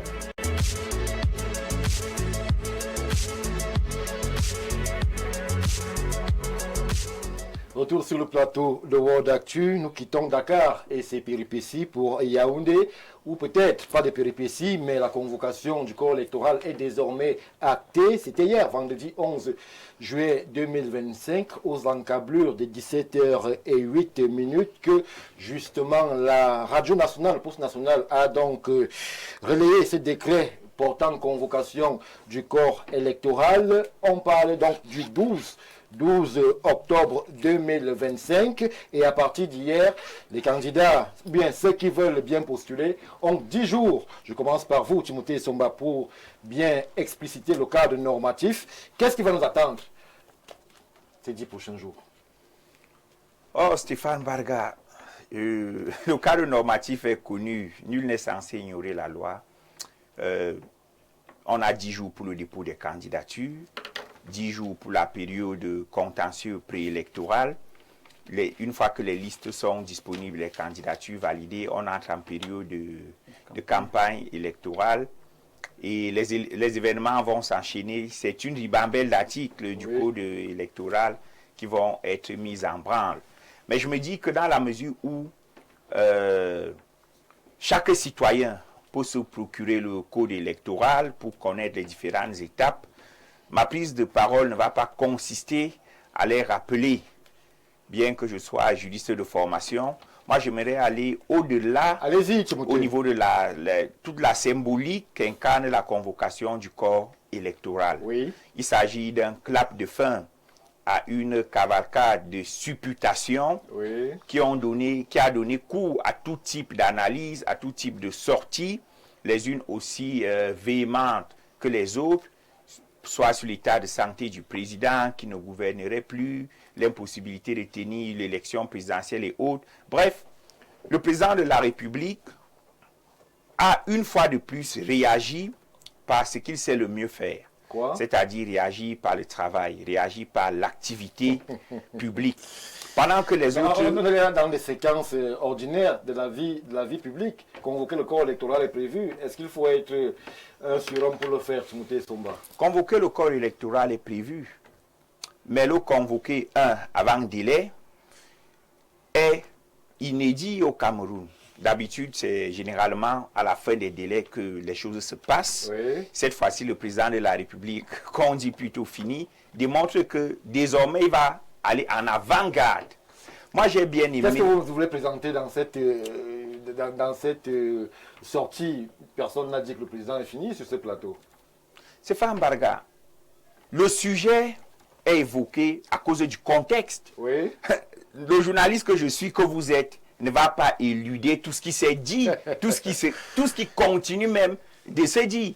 Qu'est-ce qui se dit? Le corps électoral a été convoqué hier. Oui. Mes sources, parce que je fais partie des premières personnes à avoir annoncé cela, m'ont dit que le décret a été signé à 13h Oui. à la résidence annexe de la présidence de la République. Ne me demandez pas comment je sais ça, c'est le journaliste. Oui. Mais regardez l'émotion, la ferveur qu'a suscité cette convocation du corps électoral. Pour quelle raison il y aurait ferveur? Il y a ferveur parce qu'à un moment donné, la psychose et le degré élevé d'infodémie ont, quelle est l'expression? On a eu l'impression que les Camerounais étaient anesthésiés. Ah bon? Que les Camerounais étaient dans une sorte de torpeur. Oui. Parce que plusieurs acteurs donnaient l'impression qu'il n'y aurait même pas d'élection. Et que si jamais le délai n'était pas respecté pour la convocation du corps électoral, ce serait la preuve, s'il en était encore besoin, que le chef de l'État ne tiendrait plus le gouvernement. Et le mandat au Cameroun est de 7 ans. Ceci subodore que là, il y a une nouvelle classe d'électeurs, des gens qui n'ont jamais voté de leur vie, qui entrent dans le jeu pour la première fois. Ils se sont inscrits sur les listes électorales. Ils se disent, est-ce qu'il y aura, est-ce que je vais voter, est-ce que... Donc, là, le président de la République est venu mettre fin, comme on dit, si c'était un titre de journal, trêve de supputation. Ce qui me plaît davantage, c'est que désormais, on entre dans la réelle politique. Oui. Les débats autour du mandat impératif, non impératif et autres vont prendre un peu fin. Vous pensez? Est-ce que vous êtes le Conseil constitutionnel, Timothée Somba? Non, du moins sur les plateaux. Stéphane Barga, ce n'est plus ici qu'on va parler des mandats. Oui. Maintenant, c'est devant les instances juridictionnelles appropriées. On n'aura plus les constitutionnalistes des plateaux télé, les constitutionnalistes des forums WhatsApp. Maintenant, on aura la vraie jurisprudence. Elle est quand même pas une juridiction au sens juridictionnel. On aura la jurisprudence au Conseil constitutionnel. Et il vous souvient forcément que j'avais évoqué une fois ici que pendant que certains préparent l'élection, d'autres préparent le contentieux. On va assister à tout cela, surtout que chez nous, les débats sont publics. Donc moi, je dis, désormais, il n'y aura plus les alliances de façade, les pourparlers bizarres. Désormais, chaque acte posé sur l'espace politique, chaque acte, chaque posture prise au niveau du microcosme politique aura une incidence réelle sur le processus électoral qui va aboutir à l'élection du président de la République le 12 octobre. Je m'en vais faire une petite entorse à mon programme à moi, en tant que modérateur, et revenir sur un aspect inhérent au premier sujet. Machiavel a longtemps été implémenté au Cameroun. À part conserver le pouvoir, il y a quoi d'autre de positif que les deux amis qui parlent du gouvernement, que les deux amis qui gouvernent au Sénégal se parlent et s'entendent pour le bien du Sénégal et la grandeur de l'Afrique, Serge et Luna. Vous avez donc vu, monsieur Luna, que je vous ai compris et j'ai relayé votre message. Monsieur Anissé Noir, alors, est-ce que la période dans laquelle on entre n'est pas la plus sensible? Lorsque l'on sait justement qu'il y aura beaucoup d'appelés et très peu d'élus. On voit des candidatures à foison. C'est à chaque village son candidat pratiquement. Est-ce que le Conseil constitutionnel encore plus lorsqu'il faudra justement briser les rêves et les ambitions des uns et des autres? Stéphane Barga, effectivement, nous entrons là dans une période très sensible. Vous savez, cette élection se tient dans un contexte particulier. Au regard des trois cadres de l'opposition, c'est-à-dire le MRC, le PCRN, le SDF, il n'y a que le SDF qui est sûr que sa candidature sera validée sans maudit. Parce que le MRC, quelqu'un le rappelait tout à l'heure, est sur le cours du mandat impératif. Est-ce que la candidature sera acceptée? S'il vous plaît, sur ce plateau, personne n'a évoqué d'allier le MRC au mandat impératif. Faisons attention. Vous-même, vous reconnaissez que la période va être de plus en plus sensible. Donc, faisons attention à ce qu'on dit. Personne sur ce plateau n'a lié le MRC au mandat impératif. Stéphane Barga, nous ne faisons pas seulement les analyses sur ce qui se dit sur ce plateau. Oui. J'ai l'impression que votre attitude démontre à ceux qui sont à la maison que je suis un tout petit peu muselé sur ce plateau. Parce que si à chaque fois vous ne me permettez pas de faire les analyses, comment analyser vous ne pouvez pas. Sur ce plateau, je dis juste que personne sur ce plateau n'a lié le MRC au mandat impératif. Moi, je le lis au mandat impératif et quelqu'un ne peut pas me démontrer que c'est faux. Parce que que les débats qui ont eu cours sur l'espace public étaient véritablement afférents au fait que le MRC, qui n'a pas participé aux élections locales de 2020, est-ce qu'il pourra présenter une candidature à l'élection présidentielle? Et je vais donc continuer mon déroulé en disant que même le PCRN de Cabral Libye est également sous le coup de certaines bisbilles au sein du parti. Vous savez que M. Robert Quelqu'un Kona... vous dirait que même le RDPC, avec l'affaire Léon Tillet... Non, le RDPC, un peu moins, parce que je le disais à quelqu'un la dernière fois, qui va signer la lettre d'investiture de M. Léon Tillet. Donc je crois que c'est quelque chose pour animer la galerie. Mais c'est une chose qu'il ne faut pas ne pas considérer. Maintenant, je vais revenir pour dire que c'est une élection qui se tient dans un cadre particulier. Et c'est une élection effectivement charnière, parce que comme le disait tout à l'heure, quelqu'un tout à l'heure, l'élection présidentielle se tient après 7 ans. Donc, il y a un certain nombre d'électeurs qui se sont inscrits et qui attendent véritablement de voir comment, de vivre leur première expérience. Donc, c'est une élection charnière. Monsieur Noir, je vous arrête un instant parce que M. Somba l'évoquait sur justement la posture du principal favori, puisque le président Paul Biya est quasiment favori à chaque élection.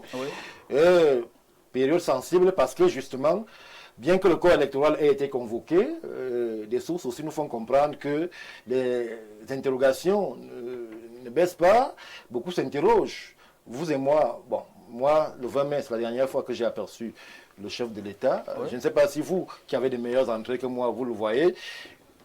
Dans l'opinion publique nationale, mais surtout internationale, eu égard aux différentes sorties des membres du gouvernement, on s'interroge sur justement le vécu, l'appréhension, la perception de cette absence médiatique du chef de l'État, bien qu'il communique sur ses réseaux sociaux. Est-ce que ce pan aussi ne favorise pas cette ambiguïté sur justement cette candidature, si elle est annoncée, si elle est validée du numéro 1 camerounais?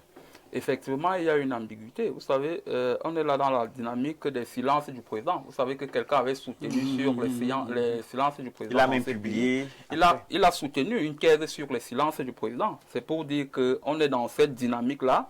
Et la candidature de M. Biya en tant que candidat à l'élection présidentielle est vivement attendue. Vous savez que 9 jours. Voilà, vous savez qu'il y a eu une certaine divergence communicationnelle au sein de l'establishment, c'est-à-dire le ministre de la Communication qui disait que nous c'est du 50-50, le ministre de l'Enseignement supérieur qui est secrétaire général de la communication du parti qui disait que effectivement le président de la République prendra part à cette élection-là. Donc, je crois que, comme tout bon Camerounais, on s'attend à ce que le président va prendre comme décision. Est-ce qu'il va aller effectivement au village, comme il a dit, en d'autres lieux? Est-ce qu'il va se présenter? Je crois que c'est là le point d'ancrage, parce que, souvenez-vous, on a assisté, vous et moi, à une dédicace d'un ouvrage d'un militant du RDPC qui titrait l'ultime combat, c'est-à-dire du grand Nobel africain.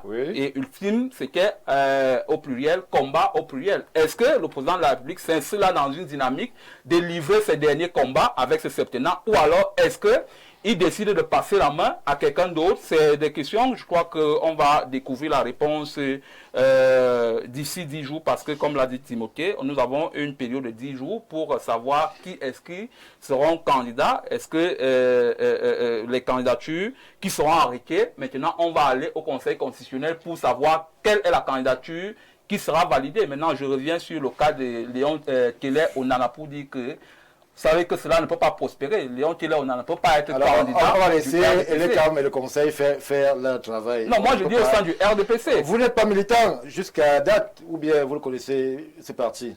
Mais je ne suis pas militant du RDPC, mais vous me posez la question sur la candidature. Je préfère qu'il y ait un représentant du RDPC. La candidature du RDPC. Monsieur Noah, je préfère que c'est le moment venu, que c'est elle qui réponde. Docteur Jean-Moïse Mbok, alors, les périodes de supputation semblent être achevées, mais pour certains, elles commencent. Qui sera candidat, qui ne le sera pas? On parle de la caution, 30 millions, ce n'est pas la portée du premier Camerounais venu. On parle de l'appareil. Il y a certains qui veulent bien, mais qui n'ont pas de conseillers et qui peinent à rassembler les 300 signatures. On parle d'alliances affichées et officieuses. On parle de deals souterrains et d'alliances mystiques. On parle de tout, on parle de rien. Ce qui est clair, c'est que le corps électoral est convoqué. Et c'est une bonne chose que le corps électoral soit convoqué. Aujourd'hui, on a 18 partis politiques qui ont la capacité Oui. de pouvoir Investir. un candidat. Donc le problème n'est pas au niveau des différentes candidatures. On a vu aujourd'hui que les hommes politiques sont riches et ont des moyens de se faire de l'argent, dont 30 millions pour plusieurs. Ils sont riches? Oui, ils sont riches. 30 millions Et pour les militants plusieurs. sont prêts à Les contribuer. militants sont prêts à Par contribuer. Orange Money, Que ce ou soit ici, MTN que et ce autres. soit la diaspora, Sans on sait bien publicité. que ça marche déjà au Cameroun et c'est une bonne chose. Les fundraising. Les fundraising, ça marche au Cameroun et c'est une bonne chose. Moi, mon propos ira ailleurs. Et là, je parle en tant que société civile. Oui. La période est sérieuse, elle est sensible et il est important que les aventuriers s'abstiennent. Il y en a beaucoup. Il y en a beaucoup. Et là, nous parlons du Cameroun. Les problèmes, on ne va pas revenir là-dessus, mais ils sont connus. Il y en a qui nous suivent et puis après, paf, il n'y a plus d'électricité. Il y en a qui essayent de pouvoir avoir un peu d'eau, ça et là, il n'y a pas de route, il y a un ensemble de problèmes qui sont posés sans juger quiconque. Il faut qu'on le dise clairement ici. La société civile responsable que je représente n'est pas là pour dire que le RDPC ne fait rien, mais dit on peut mieux faire, Oui. on peut faire davantage. Et c'est sur ce mieux et ce davantage que je veux m'appuyer. Que les aventuriers arrêtent de venir se mettre Quel est le devant. profil d'un aventurier? Parce que Le là, profil d'un vous aventurier, semblez nous mais- entraîner Mais je le dis dans clairement, du mysticisme. l'aventurier, c'est celui qui n'a pas de parti politique ou qui appartient à un petit parti politique. Et vous savez que la définition du petit parti politique, c'est celui qui n'a pas d'élu. Il n'y a pas d'autre définition. Et dans le petit parti politique, il y a des gens qui n'appartiennent à aucun parti politique, Oui. mais qui se prennent la tête en se filmant devant une photo du palais des Toudis et qui se versent en slogans et en commentaires inutiles, sans programme, sans projet politique pour le Cameroun. Pour nous, c'est des aventuriers. La deuxième catégorie d'aventuriers, Oui. c'est ceux-là qui ont le syndrome, qui sont atteints du syndrome du Messie. C'est-à-dire que ce n'est que par mois Il y en a beaucoup. c'est pour ça qu'il n'y a aucune coalition jusqu'à présent dans les partis d'opposition. Pourtant, ils devraient aujourd'hui travailler sérieusement. Oui. Moi, je me pose humblement la question, on fait la politique pour quoi au Cameroun? Pour devenir riche? Pour avoir un poste? Ou alors pour changer les conditions de vie des Camerounais? Nous voulons donc, et un parti sérieux pour moi, c'est celui donc qui pense Cameroun, qui pense Vous Camerounais. tendez beaucoup, en fait, vous pointez un doigt accusateur sur les politiques, mais vous, en tant que société civile, au Cameroun, on ne vous entend pas beaucoup. Pourtant, la période est propice à la multiplication des discours. Qu'est-ce que vous proposez? Quelle est votre vision? Parce que justement, Très bien. vous dites qu'il y a des aventuriers, mais vous, en tant que société civile, il y a des aventuriers aussi de ce côté. Vous savez, il n'y a pas que à l'UPC, au PCRN, qui a deux présidents. Dans la société civile, il y a deux sociétés civiles. On a pris la peine de diviser la société civile Oui. entre ceux-là qui sont les amis de des grands Oui. et qui bénéficient des avantages qu'on leur donne, et les nous autres qui parlons librement. Vous n'êtes sans pas l'ami d'un préjugés. grand, Jean-Maurice Mbok? Je suis l'ami des grands sur d'autres sujets, pas en tant que société civile, et vous le savez. Donc mon côté, le volet professionnel, me donne, heureusement, de travailler à leur côté, mais sans plus. Alors, moi, je continue de dire que je préfère rester droit sur mes pompes, ou dans mes pompes, selon, pour dire qu'aujourd'hui, on n'a pas besoin d'aventuriers au Cameroun. C'est les aventuriers qui disent que si ce n'est pas moi, c'est la guerre. C'est un aventurier. Parce que vous ne pouvez pas tuer les gens que vous voulez gouverner. Vous ne pouvez pas leur souhaiter le chaos et vous voulez les gouverner. Oui. C'est des aventuriers qui sont atteints du syndrome du Messie. C'est des aventuriers qui ne veulent pas s'associer avec les autres. C'est des aventuriers qui ne veulent pas tenir compte des forces en présence. Le RDPC, c'est un géant qui est présent partout. Oui. On ne saurait se lever un jour tout seul et dire que je vais affronter ce Goliath. Et j'entends certains dire que c'est Goliath, David. Écoutez, c'est Oui. une autre histoire. Je veux simplement ici, Vous et je vais sortir. sortir par là, rappeler à tous ceux qui s'intéressent à la magistrature suprême de leur dire que ma grand-mère au village les regarde et chaque larme qu'elle verse peut être une malédiction pour eux ou alors un sujet de bonheur pour eux. Parce que j'ai l'impression qu'on élude le volet peine, difficulté, malaise des populations et on ne pense qu'aux avantages qu'on peut se faire. Oui. Aujourd'hui, les hommes politiques qui sont là vont parler de la politique. Moi, je veux parler de la société qui a des problèmes, qui a des besoins et qui n'attend que des acteurs, des gens qui vont échanger avec eux, qui vont les écouter et qui vont sincèrement apporter des solutions et non des promesses de campagne. Merci Jean-Moïse Mbok. La société civile attend des projets. Madame Bongono, je me tourne vers vous. Certainement, le projet de société de votre candidat, s'il n'est pas connu en tant que libéralisme communautaire, il sera présenté aux Camerounais. Alors, est-ce que vous percevez justement toutes les inquiétudes et les incertitudes liées, justement, je l'ai dit, à ce silence? Quelqu'un l'a qualifié de présidentiel. D'autres parlent d'inquiétant. Mais moi, je dis silence du numéro 1 camerounais. Moi, la question que j'ai posée à certaines personnes qui me parlaient de ces silences, qui ne voient pas Paul Biya, je leur ai demandé s'ils ont souvent l'habitude de voir Paul Biya dans la rue, qui demandent à leurs parents s'ils ont souvent croisé Paul Biya dans la rue. Ou bien Paul Biya, c'est quelqu'un qui aime se mettre en scène. Vous ne pouvez pas vouloir, à l'aube de ses 93 ans, oui.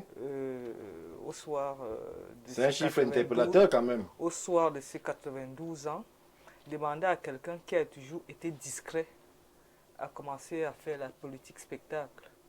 Vous voulez qu'il commence à faire les discours dans Facebook comme certains le font? Il en fait déjà quand même. Ou dans TikTok. Des productions scripturales, il peut le faire, il le fait. Il communique, mais je crois que l'activité en tant que chef de l'État est plus importante que de parader devant les télévisions. Et c'est l'homme Biya, il a toujours été comme ça. Mais vous percevez quand même que les Camerounais ont besoin d'être rassurés par plus de présence. En 2018, quand même, on le voyait un peu plus à la manœuvre. Ceux qui parlent de l'incertitude ou bien des inquiétudes, ce sont des personnes qui, en fait, avaient un vœu pieux. Que le président ne soit plus. Ou bien que le président leur dise, comme ils ont l'habitude de dire, je vais au village. Oui. Là d'attendre, ils ont créé dans leur propre psychique quelque chose de pas confortable. Est-ce que ce n'est pas normal qu'on veuille le voir? Au point où ils pensent que oui. Ce qu'ils pensent est cette vérité. Nous qui sommes au RDPC, nous les militants du RDPC, nous les sympathisants du RDPC, Dieu seul sait qu'ils sont très nombreux, oui. savons que le président Paul Biya est au travail. Et il vous le prouve. Il communique à travers les tests, à travers des décrets. Vous l'avez vu. Maintenant, il y a un adage de chez moi, il paraît que les adultes parlent avec des proverbes. Et il y a un adage de chez mes oncles maternels, on dit que on ne hâte pas les pas lorsqu'on va dormir en chemin. Oui. Vous allez en voyage, vous savez que vous allez y passer la nuit. Vous n'avez pas besoin de hâter le pas. Bientôt, le 21 juillet à minuit, tout le monde sera fixé sur quels sont ceux qui iront contre son Excellence Paul Biya, parce que la candidature de du président Paul Biya est actée. Maintenant, vous n'avez pas intégré le 50-50 du MINCOM? Bon, vous avez choisi, heureusement que vous parlez du MINCOM, sa deuxième sortie en tant que politique. Il vous a rappelé qu'il est ancien secrétaire du comité central et que le président Paul Biya est président national d'un parti qui a une structure opérationnelle. Et les tests du parti, c'est le militant qui vous parlait en ce moment et non le MINCOM. Les tests du parti sont clairs et ne fait aucun doute que l'article 27 alinéa 3 conforte en ceci que le président national du RDPC est candidat du parti à l'élection présidentielle et qu'on n'a pas besoin d'un congrès. Ce n'est pas parce que les gens font des congrès que vous allez vouloir inscrire le RDPC dans votre mode. Donc le conseiller Léon Tellier est out. Je vous en prie. Le conseiller Léon Tellier, qui lui il se présente en challenger du président Paul Biya. Vous comprenez donc, il n'est pas le premier. Lors du congrès, il y a sénateur Zenguele qui a été candidat. Ça n'a posé aucun problème. Mais sauf que moi j'ai un problème avec des gens qui viennent étaler leur ignorance. Parce que quand nous sommes ignorants, qu'est-ce que nous faisons? Nous nous cachons et nous apprenons. Et c'est lorsque nous apprenons B à bas de quelque chose que nous osons nous placer devant les gens et dire... Qui n'a pas appris, Madame Mongono? Parce que le parti dit ceci. Le congrès, M. Stéphane Mbarga, lorsqu'il est convoqué par le président national du RDPC, qui fixe d'ailleurs l'ordre du jour, sont congressistes, les présidents des bureaux de section au JRDPC, au FRDPC et RDPC. Oui. Sont congressistes, les membres du bureau du comité central et les membres du bureau politique. Voilà les congressistes qui élisent. À quel niveau, à quelle échelle se trouve Monsieur Atelier? Il s'appelle quoi? Atelier Onana. C'est votre camarade de parti, Madame Mongono. Vous deviez le connaître quand même. Bon, c'est vrai que nous sommes des millions. Il milite quelque part là-bas dans la Léquier. Oui. Vous pensez que je connais le nom des peut-être 10 millions de militants du RDPC? Donc, quand quelqu'un vient à Mondo Vision vous démontrer qu'il ne maîtrise rien des tests du parti, pour nous, nous estimons que c'est quelqu'un qu'on doit aider. C'est une âme que nous devons aider, c'est un militant que nous devons récupérer en l'inscrivant dans l'apprentissage, dans la socialisation, l'apprentissage de la politique à travers le RDPC. Parce que notre test de base, Oui. que nous appelons les statuts, c'est notre Bible. Si un militant du RDPC ne maîtrise pas, voici la boussole d'un militant du RDPC. Oui. Au moins, les éléments qui y sont nous fondent de poser certains actes. Et dans toutes les familles, ce n'est pas tout le monde qui est sachant. C'est pour cette raison qu'il a posé ces actes, on l'observe. Et la démocratie au RDPC veut que chacun ait des positions, chacun se plaint comme il le ressent. On ne l'a jamais exclu parce qu'il se plaint. Il est dans le RDPC, mais nous estimons que nous avons aussi le devoir de le former. Une fois l'élection passée, nous allons former conseiller municipal. Merci Madame Mongono. Je m'en vais vers Fungikou Moubarak. Mais ce que je voudrais dire... Oh là là, on a fait quoi encore en campagne, Madame Mongono? On avait cantonné sur le président Paul Biya. Oui. Et il était question que nous éclairions notre lanterne. On revient vers vous. Maintenant, pour sortir, je vais rappeler aux Camerounais, j'ai vu une affiche chez ma maman, c'était la fête avant la fête. L'élection présidentielle, lors de la campagne, du 12 octobre 1997, c'était la fête avant la fête. Oui. Et vous connaissez le score du président Paul Biya à ce temps-là? 92,57%. Vous comprenez qu'il y a les signes de temps. Ceux qui sont sages, ceux qui sont intelligents, comprennent que des choses n'arrivent pas au hasard. Le 12 octobre, comme le 12 octobre 1997, les militants du RTPC seront encore appelés à plébisciter leur champion. Merci Madame Mongono. Attendons la campagne. Monsieur Moubarak, Madame Mongono, elle... spécule sur un plébiscite, 92%, elle avance même un chiffre, mais les Camerounais... C'est le résultat de 97. Je n'ai pas dit que ce sera ça. Monsieur Moubarak, aujourd'hui, que vous êtes au courant, très certainement, comme les millions de Camerounais, que le corps électoral a été convoqué, Dr Jean-Moïse Mbok évoque des aventuriers sur la scène politique. La question est, comment est-ce qu'on devrait opérer pour ne pas avoir un contentieux post-électoral assez tendu? Parce que les premiers éclats de voix arrivent très bientôt au niveau de l'ECAM. On va dire, mon dossier, il y a un papier qui a été enlevé. Qu'est-ce qu'on fait pour aller ne serait-ce que à l'élection sans trop de casse, sans trop d'éclats de voix? Non, un contentieux préélectoral alors. Oui, préélectoral. Oui, parce qu'il faut être plus précis. Mais il est clair que chacun doit respecter la loi. La loi électorale, justement, le code électoral, la constitution, qui sont les deux instruments qui encadrent l'élection du président de la République.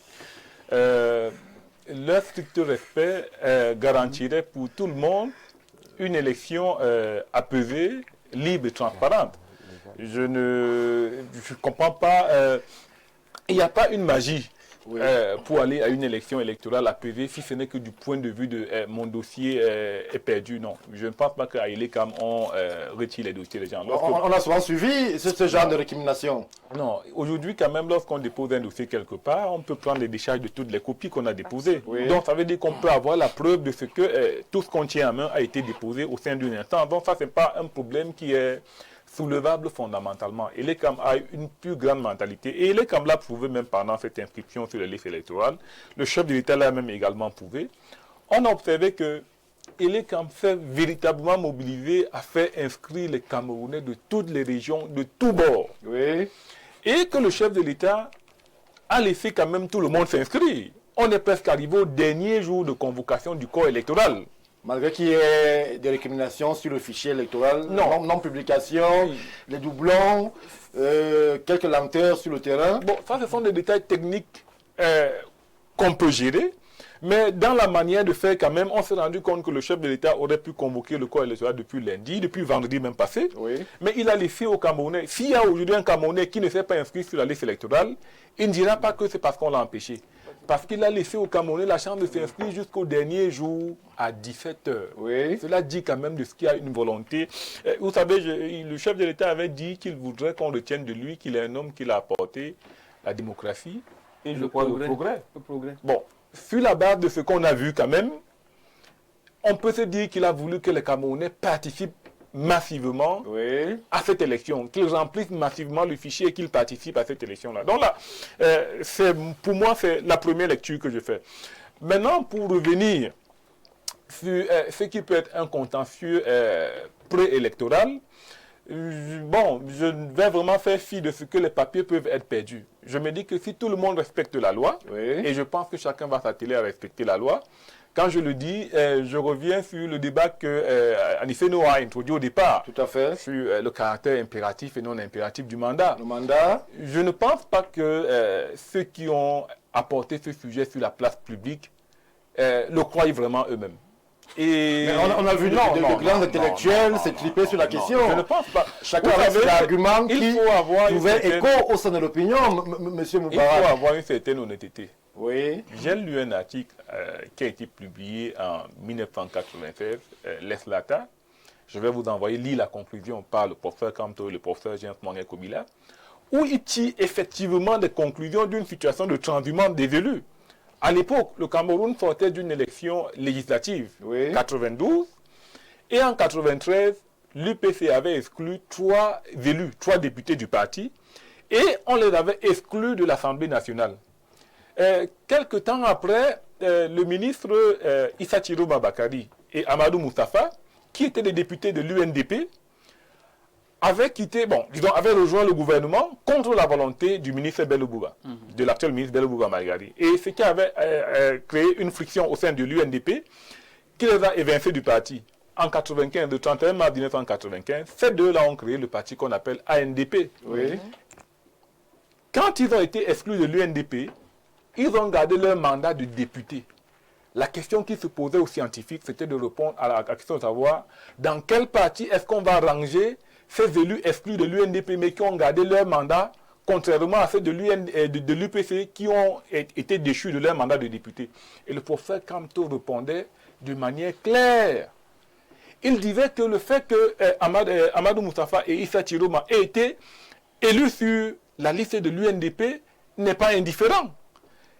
Que c'est quand même trahir la confiance du peuple que de penser que l'ANDP, qui avait été créée à un moment où l'élection était déjà passée, avait désormais des élus.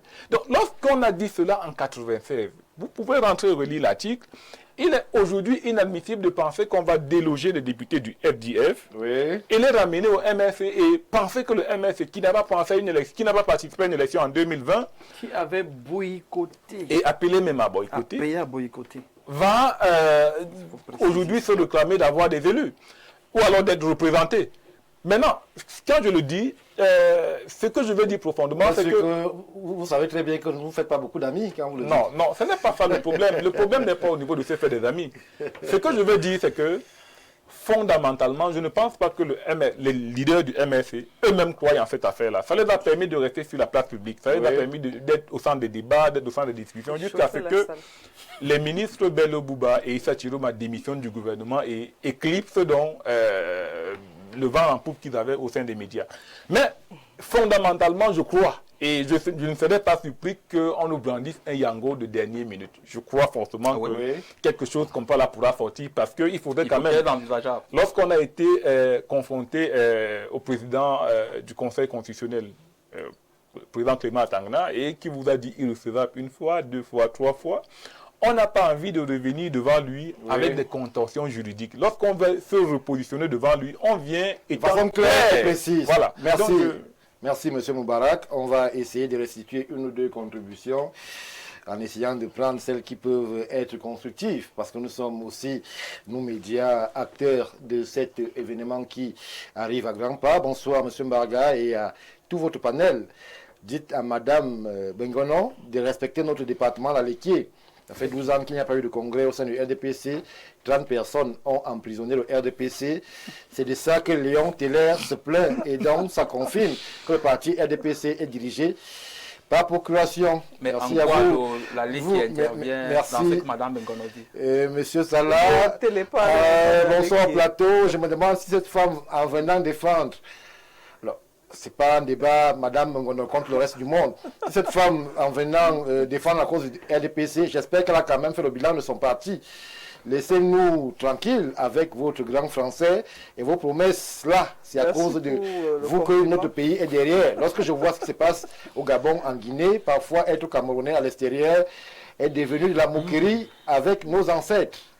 Malheureusement, le message n'est pas signé. Prenons cette contribution du docteur Julien Onguéné. Bonsoir Stéphane, il est rare de voir un ancien chef d'État traditionnel, un ancien chef traditionnel vivant en Afrique. Si vous avez compris, c'est que vous êtes un initié. C'est ce qui avait été retorqué à Sarkozy. Si Niat et Cavaille ont été reconduits, vous pouvez comprendre si le PR ira au village ou pas.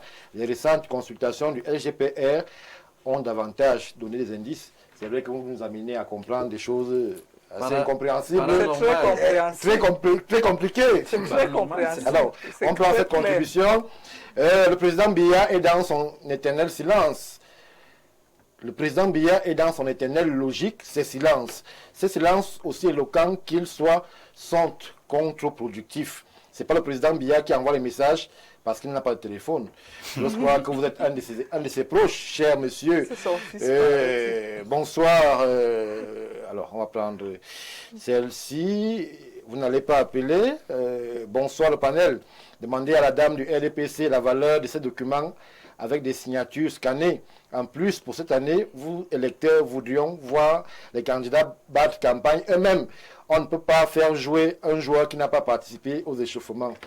Pardon, je fais seulement... S'il vous plaît, madame. Non, en quelque sorte, j'aime bien les contributions de nos concitoyens, mais nous savons dans nos villages qu'un parent qui a les enfants, si on le retrouve à la rivière avec un seau d'eau, ça veut dire qu'il est en train de maudire ses enfants. Oui. Donc un parent qui a les enfants aura toujours suffisamment d'eau à la maison et même pour les voisins. Merci. Donc nous sommes les pieds, les yeux, les oreilles de notre président. Nous serons sur le terrain.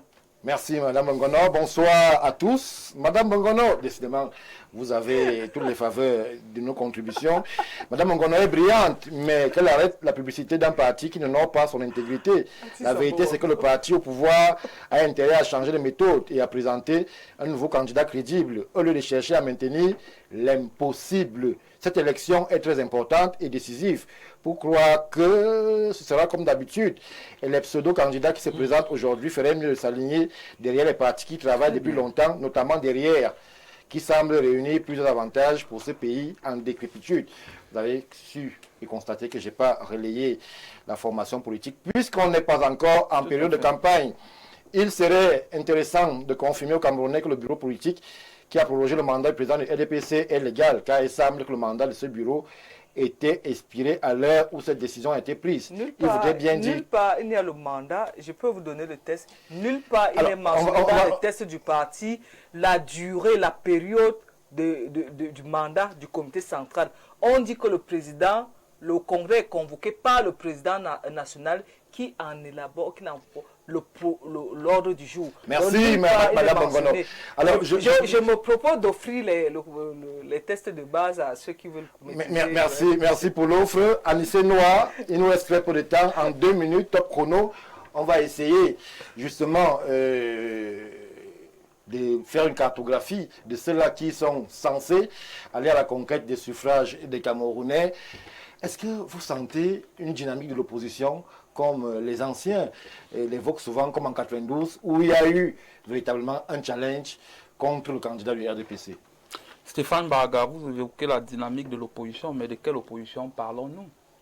Est-ce l'opposition dont les candidats ne sont pas encore sûrs d'être retenus pour la course? Est-ce l'opposition dont les candidats ont la certitude d'être retenus? Moi, je vais plutôt prendre l'opposition dont les candidats ont la certitude d'être retenus, notamment le SDF, notamment l'UNDP, parce que le président Bello Bouba a déclaré qu'il sera candidat à l'élection présidentielle. Je crois qu'il y a une certaine dynamique qui montre que certains veulent voir changer les choses. Et il y a une certaine mouvance au sein des quartiers politiques, ou alors au sein des partis politiques pour que ce changement-là arrive. Maintenant, est-ce que la mouvance-là est suffisante pour que le changement arrive? Je crois que non. Je le disais encore hier sur ce plateau pour dire que, en fait, on a l'impression que les uns et les autres ont une culture messianique et ils pensent que avec cette culture-là, si ce n'est pas eux, alors rien ne peut se passer. Mais au-delà de cela, on ne pense pas que, c'est-à-dire, on doit plutôt prendre en compte la vie des Camerounais et le bien-être des Camerounais, parce qu'on arrive à la magistrature suprême pour diriger un pays. On n'arrive pas à la magistrature suprême pour faire son beau, pour dire comme au quartier. Et je pense que les uns et les autres devraient prendre en considération le mastodonte politique qu'est le RDPC et se dire que si véritablement on veut que les choses changent, il faut qu'on ait des véritables programmes politiques. Il faut que nos électeurs aient, c'est-à-dire la première information sur nos programmes politiques. Parce qu'au-delà de dire que non, le président est vieux, ce n'est pas un programme politique. Il faut que les uns et les autres présentent véritablement leur programme politique aux Camerounais. Merci. Et que les Camerounais, le moment venu, voudront bien choisir qui ils veulent pour diriger notre pays. Merci. Je vais me permettre de lire très rapidement cette contribution parce qu'elle nous vient de très loin. Elle nous vient de Chypre, et Jean-Moïse Bock. La vérité est que la représentante du RDPC aime comparer le Cameroun avec certains pays européens. Ils n'ont plus rien à offrir. Kamto a décidé de mettre fin à la guerre anglaise. Croyez-moi, si le Cameroun frappe Kamto, il n'y aura pas de paix. Alors, je crois que, justement, je n'aurais pas dû relayer cette contribution. Nous ne faisons pas l'apologie de la guerre sur ce plateau. Bonsoir, le riche panel. Nous sommes habitués à la souffrance que le RDPC et le président infligent aux Camerounais. Mais le réel problème actuellement est qu'ils veulent qu'un homme de 92 ans reste encore au pouvoir 7 ans. C'est pour qu'il quitte le pays à quel âge?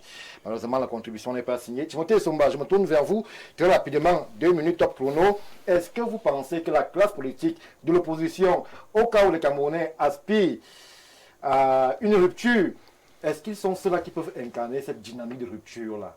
Le président Bello, le président Chiroma, le président Akere et tous les autres qui sont dans cette dynamique de contestation de l'ordre établi et régenté par le RDPC. Ils ne peuvent pas. Ce n'est pas à 3 mois de l'élection. Moi, je n'ai pas peur. Ils ne peuvent pas. Vous ne pouvez pas dire que vous allez battre un parti politique dont les maisons de parti, les représentations territoriales dépassent le nombre d'arrondissements. Vous allez parler à quel Camerounais? Moi, je viens de couvrir successivement 4 meetings dans la Haute-Sanaga. Nkoteng, Banjok, pas au centre-ville, mais dans les villages, où je n'ai même pas vu l'ombre des autres 17 partis politiques ayant la possibilité d'investir. Un villageois s'est rapproché de moi pour me dire: mais dites aux gens qui sont en ville avec vous, monsieur le journaliste, qu'on veut ne serait-ce que découvrir la couleur même de leur pagne. Que je suis né, j'ai grandi ici, je connais un seul pagne de parti politique.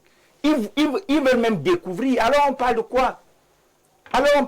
C'est pour ça que le débat est cristallisé autour de l'individu Paul Biya. Et je me pose la question à ceux qui disent qu'ils veulent le changement. Vous voulez changer celui par qui le changement est venu? Alors, non, mes 2 minutes ne sont pas épuisées. J'ai 45 secondes. 45 secondes. J'ai chronométré Stéphane Barga. Oui. Moi, j'aimerais dire que aujourd'hui, le Cameroun est un pays qui est en train de voguer vers sa souveraineté énergétique, davantage énergétique et bientôt monétaire. Focalisons-nous sur le candidat qui peut rendre le Cameroun souverain. Merci. On n'est pas encore en période de campagne, mais je ne vois rien d'autre en face. La Paul Biya va gagner, peut-être même encore avec 92%. Merci, comme en 2017. merci pour votre esprit futurologue, Timothée Somba. Signe des temps. Moi, Ce sont les signes des vers temps. Madame Bongono et je lui pose la question. Peut-être elle devra prendre un temps d'arrêt avant d'y répondre. En 2 minutes, Madame Bongono, et si le président Biya, comme il l'a dit, décidé par lui-même de retourner au village? Vous savez, monsieur Stéphane Barga, en 90, lorsque les joueurs de Cameroun participaient à la Coupe du Monde en Italie, et il y a les joueurs, les jeunes, il paraît que la jeunesse est particulièrement compétente en tout, avaient fait bloc pour dire que quelqu'un comme Roger Mila, il avait 38 ans, il ne devait pas faire partie de l'effectif. Oui. Sauf qu'au forceps, il est arrivé, et c'est Roger Mila qui a hissé l'Afrique au-dessus le toit du monde, en 90. En 94, il avait 42 ans. C'était la même guerre, mais Salin que nous avait sonné avec 6 buts. L'unique personne qui avait marqué le but dans le camp du Cameroun, c'était celui le plus vieux qui avait 42 ans. Dites-vous que l'âge, c'est l'expérience. Et c'est pour cette raison qu'en Afrique, nous disons, celui qui est assis, un vieillard assis, regarde mieux que le jeune qui est debout. Maintenant, lorsque vous venez sur s'il arrivait, je l'ai dit tantôt, c'est le vœu pieux de certains. Oui. Mais sauf que il ne peut pas, nous ne pouvons pas être dans un monde extraordinaire où 2 équipes vont en compétition, un entraîneur fait son classement et fait le classement de son adversaire. Le président Paul Biya sera candidat. Donc les gens se décrispent, qu'ils cessent d'avoir la colique, qu'ils affrontent l'homme lion. Qu'ils démontrent. On n'est pas encore en campagne. Qu'ils démontrent en ce moment-là qu'il n'est rien, qu'il est fini, que les Camerounais ne veulent plus de lui. Nous sommes respectueux des lois de la République. En ce moment-là, nous nous rangerons. Affrontez l'homme lion. Il est vieux, il est croulant, il est tout ce que vous voulez. Battez-le dans les yeux. Merci. Jean-Maurice Mbok, élection sensible, élection sous haute tension. Élection apaisée pour Mme Bongono qui voit une victoire au lendemain de son champion. Oui, l'élection doit absolument être apaisée. Ce n'est pas avec les armes qu'on proclame le résultat d'une élection, c'est bien dans les urnes. Donc l'élection doit absolument être apaisée. Contrairement à Timothée Somba, moi j'ai bon espoir en ce qui concerne l'opposition. Parce que ma lecture de l'opposition, ce n'est pas que pendant la campagne. Oui. Non, c'est après. Dans la gestion du pays. D'autant plus qu'il y a des alliances qui sont en train d'être tissées. Donc, il ne faut pas limiter l'opposition à juste la présidentielle. Il faut l'appareil. Alors, l'opposition n'a pas de machine. L'alliance, aujourd'hui, est en train de se construire. La dernière image que j'ai vue, qui m'a pas beaucoup encouragé, c'est la rencontre de Chiroma et Bello Bouba, qui se sont assis et qui se sont parlé. Alors, est-ce que les plus jeunes... On a vu la rencontre Mota Bello aussi. Bon, est-ce que les plus jeunes, Cabral aussi et autres, vont intégrer qu'il est peut-être temps de s'asseoir quand même, de se parler, et il y a encore du temps pour pouvoir le faire.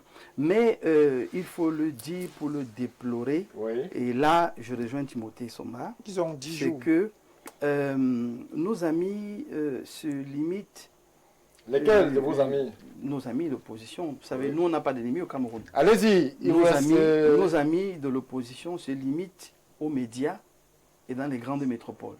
Il faut aujourd'hui pouvoir aller dans l'arrière-pays et de pouvoir se faire connaître. Ce n'est pas qu'une affaire de moyens, c'est aussi une affaire de dialogue. Quand vous prenez l'argent, on a parlé du fundraising. Quand vous prenez l'argent de fundraising, là, vous pouvez aller au village. C'est pas que certains ne veulent pas. Ils prennent l'argent pour aller en France faire des campagnes. Donc, ce que je veux simplement dire ici, c'est qu'il faudra à un moment donné que certains pensent d'abord au Cameroun avant de penser à eux. Et vous entendez la personne qui vient de parler d'un parti qui serait prêt à mettre le pays à feu et à sang. Je dis non. Et ce n'est pas aux militants que je m'adresse à leurs leaders. Merci. Pour leur dire, non, s'il vous plaît, ne me coupez pas. C'est important. Pour dire à leurs leaders que tous les Camerounais le regardent, ceux d'ici et de la diaspora, tous les Camerounais veulent que ce pays soit debout et qu'il soit dirigé de manière honorable et responsable. Le leader ne peut rien faire. Soit, Vous lui donnez non, trop il faut lui dire. Non, Merci, il faut lui Jean-Moïse dire. Mbok. Soit Vous il avez terminé. s'allie, Stéphane, s'il vous plaît. Non, Je votre suis temps est sérieux. achevé. Soit il s'allie, soit il s'organise à se faire, à se présenter aux élections en bonne et due forme et évoluer comme il se doit. Mais le Cameroun va rester debout et personne ne va le déstabiliser. Bonsoir, Monsieur Mbarga. J'aime la façon dont vous présentez votre programme. Le RDPC croit que le Cameroun finira avec eux. Non, s'il vous plaît, et s'il vous plaît, des gens meurent tous les jours dans le Nozo et le Sud-Ouest. J'ai perdu 25 membres de ma famille. Il devrait permettre à M. Kamto de se présenter puisqu'il dit qu'il mettra fin à la guerre dans cette région. La base sera au... Monsieur Voilà. Fundikou, le mot de la fin vous revient. Alors, 2 minutes. Comment est-ce que vous percevez ce grand moment d'histoire camerounaise? Premièrement, c'est de corriger ce que le dernier message vient de dire. Le RDPC ne permet C'est à pas lui qui personne permet, de se vous présenter. comprenez pas. C'est-à-dire Il que permet c'est à chaque candidat de se disposer, de se mettre en conformité Avec aux la loi. dispositions Avec du la code loi. électoral et de la Constitution et Ouais. se présenter. C'est pas le RDPC. Donc, quand je l'ai dit, j'ai envie de demander aux Camerounais, et là je réhabille mon tropisme politique, j'ai envie de dire aux Camerounais qu'on n'a pas un plan B. On a un seul pays, c'est le Cameroun. Si on le saccage, on n'a pas un autre pays où on ira. Donc, par-dessus tout ce qui pourra se passer, il faut protéger prioritairement la paix et l'unité nationale, protéger les institutions, protéger l'avenir de nos enfants. Et le premier préalable, comme je l'ai déjà dit, c'est la paix. Maintenant, s'il faut revenir sur comment est-ce que j'analyse l'opposition... Il reste 40 secondes. Ces chances, bon, elles sont là, mais je me dis que cette élection la permettra quand même à notre opposition de mieux aborder l'échéance à venir. Parce que, en réalité, si un parti veut gagner une élection présidentielle, il commence par la construire aux élections locales, afin d'avoir des représentants qui parlent aux populations. Aujourd'hui, quand vous avez un parti qui contrôle 10 000 conseillers municipaux, 300 communes sur 360, et donc qui va se retrouver avec 300 maires, avec des moyens en train de mobiliser?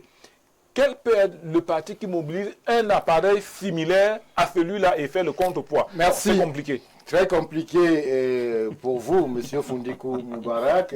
Victoire certaine pour M. Essomba. Pour Madame Ngono, c'est un plébiscite. Pour La nous, fête avant la nous fête. sommes observateurs et nous allons Pensez rester aux Camerounais. attentifs. Pensez aux Camerounais. Jean-Maurice Mbok, s'il vous plaît. Pensez aux À ce Camerounais. qui se passe justement durant ces 10 jours à venir avec ces dépôts et après avec l'élection annoncée et prévue. Je l'ai dit, le 12 octobre 2025, les Camerounais auront justement rendez-vous avec l'histoire. Vous avez rendez-vous avec l'histoire aussi en restant sur Info TV. 20h, c'est le journal Langue de Shakespeare, Langue de Molière qui vous sera présenté pour revenir sur l'essentiel, la quintessence de l'actualité d'ici très évidemment, mais aussi d'ailleurs. Quant à nous, retrouvons-nous samedi prochain lorsqu'il sera 17h à Yaoundé, au Cameroun. Bien le bonsoir.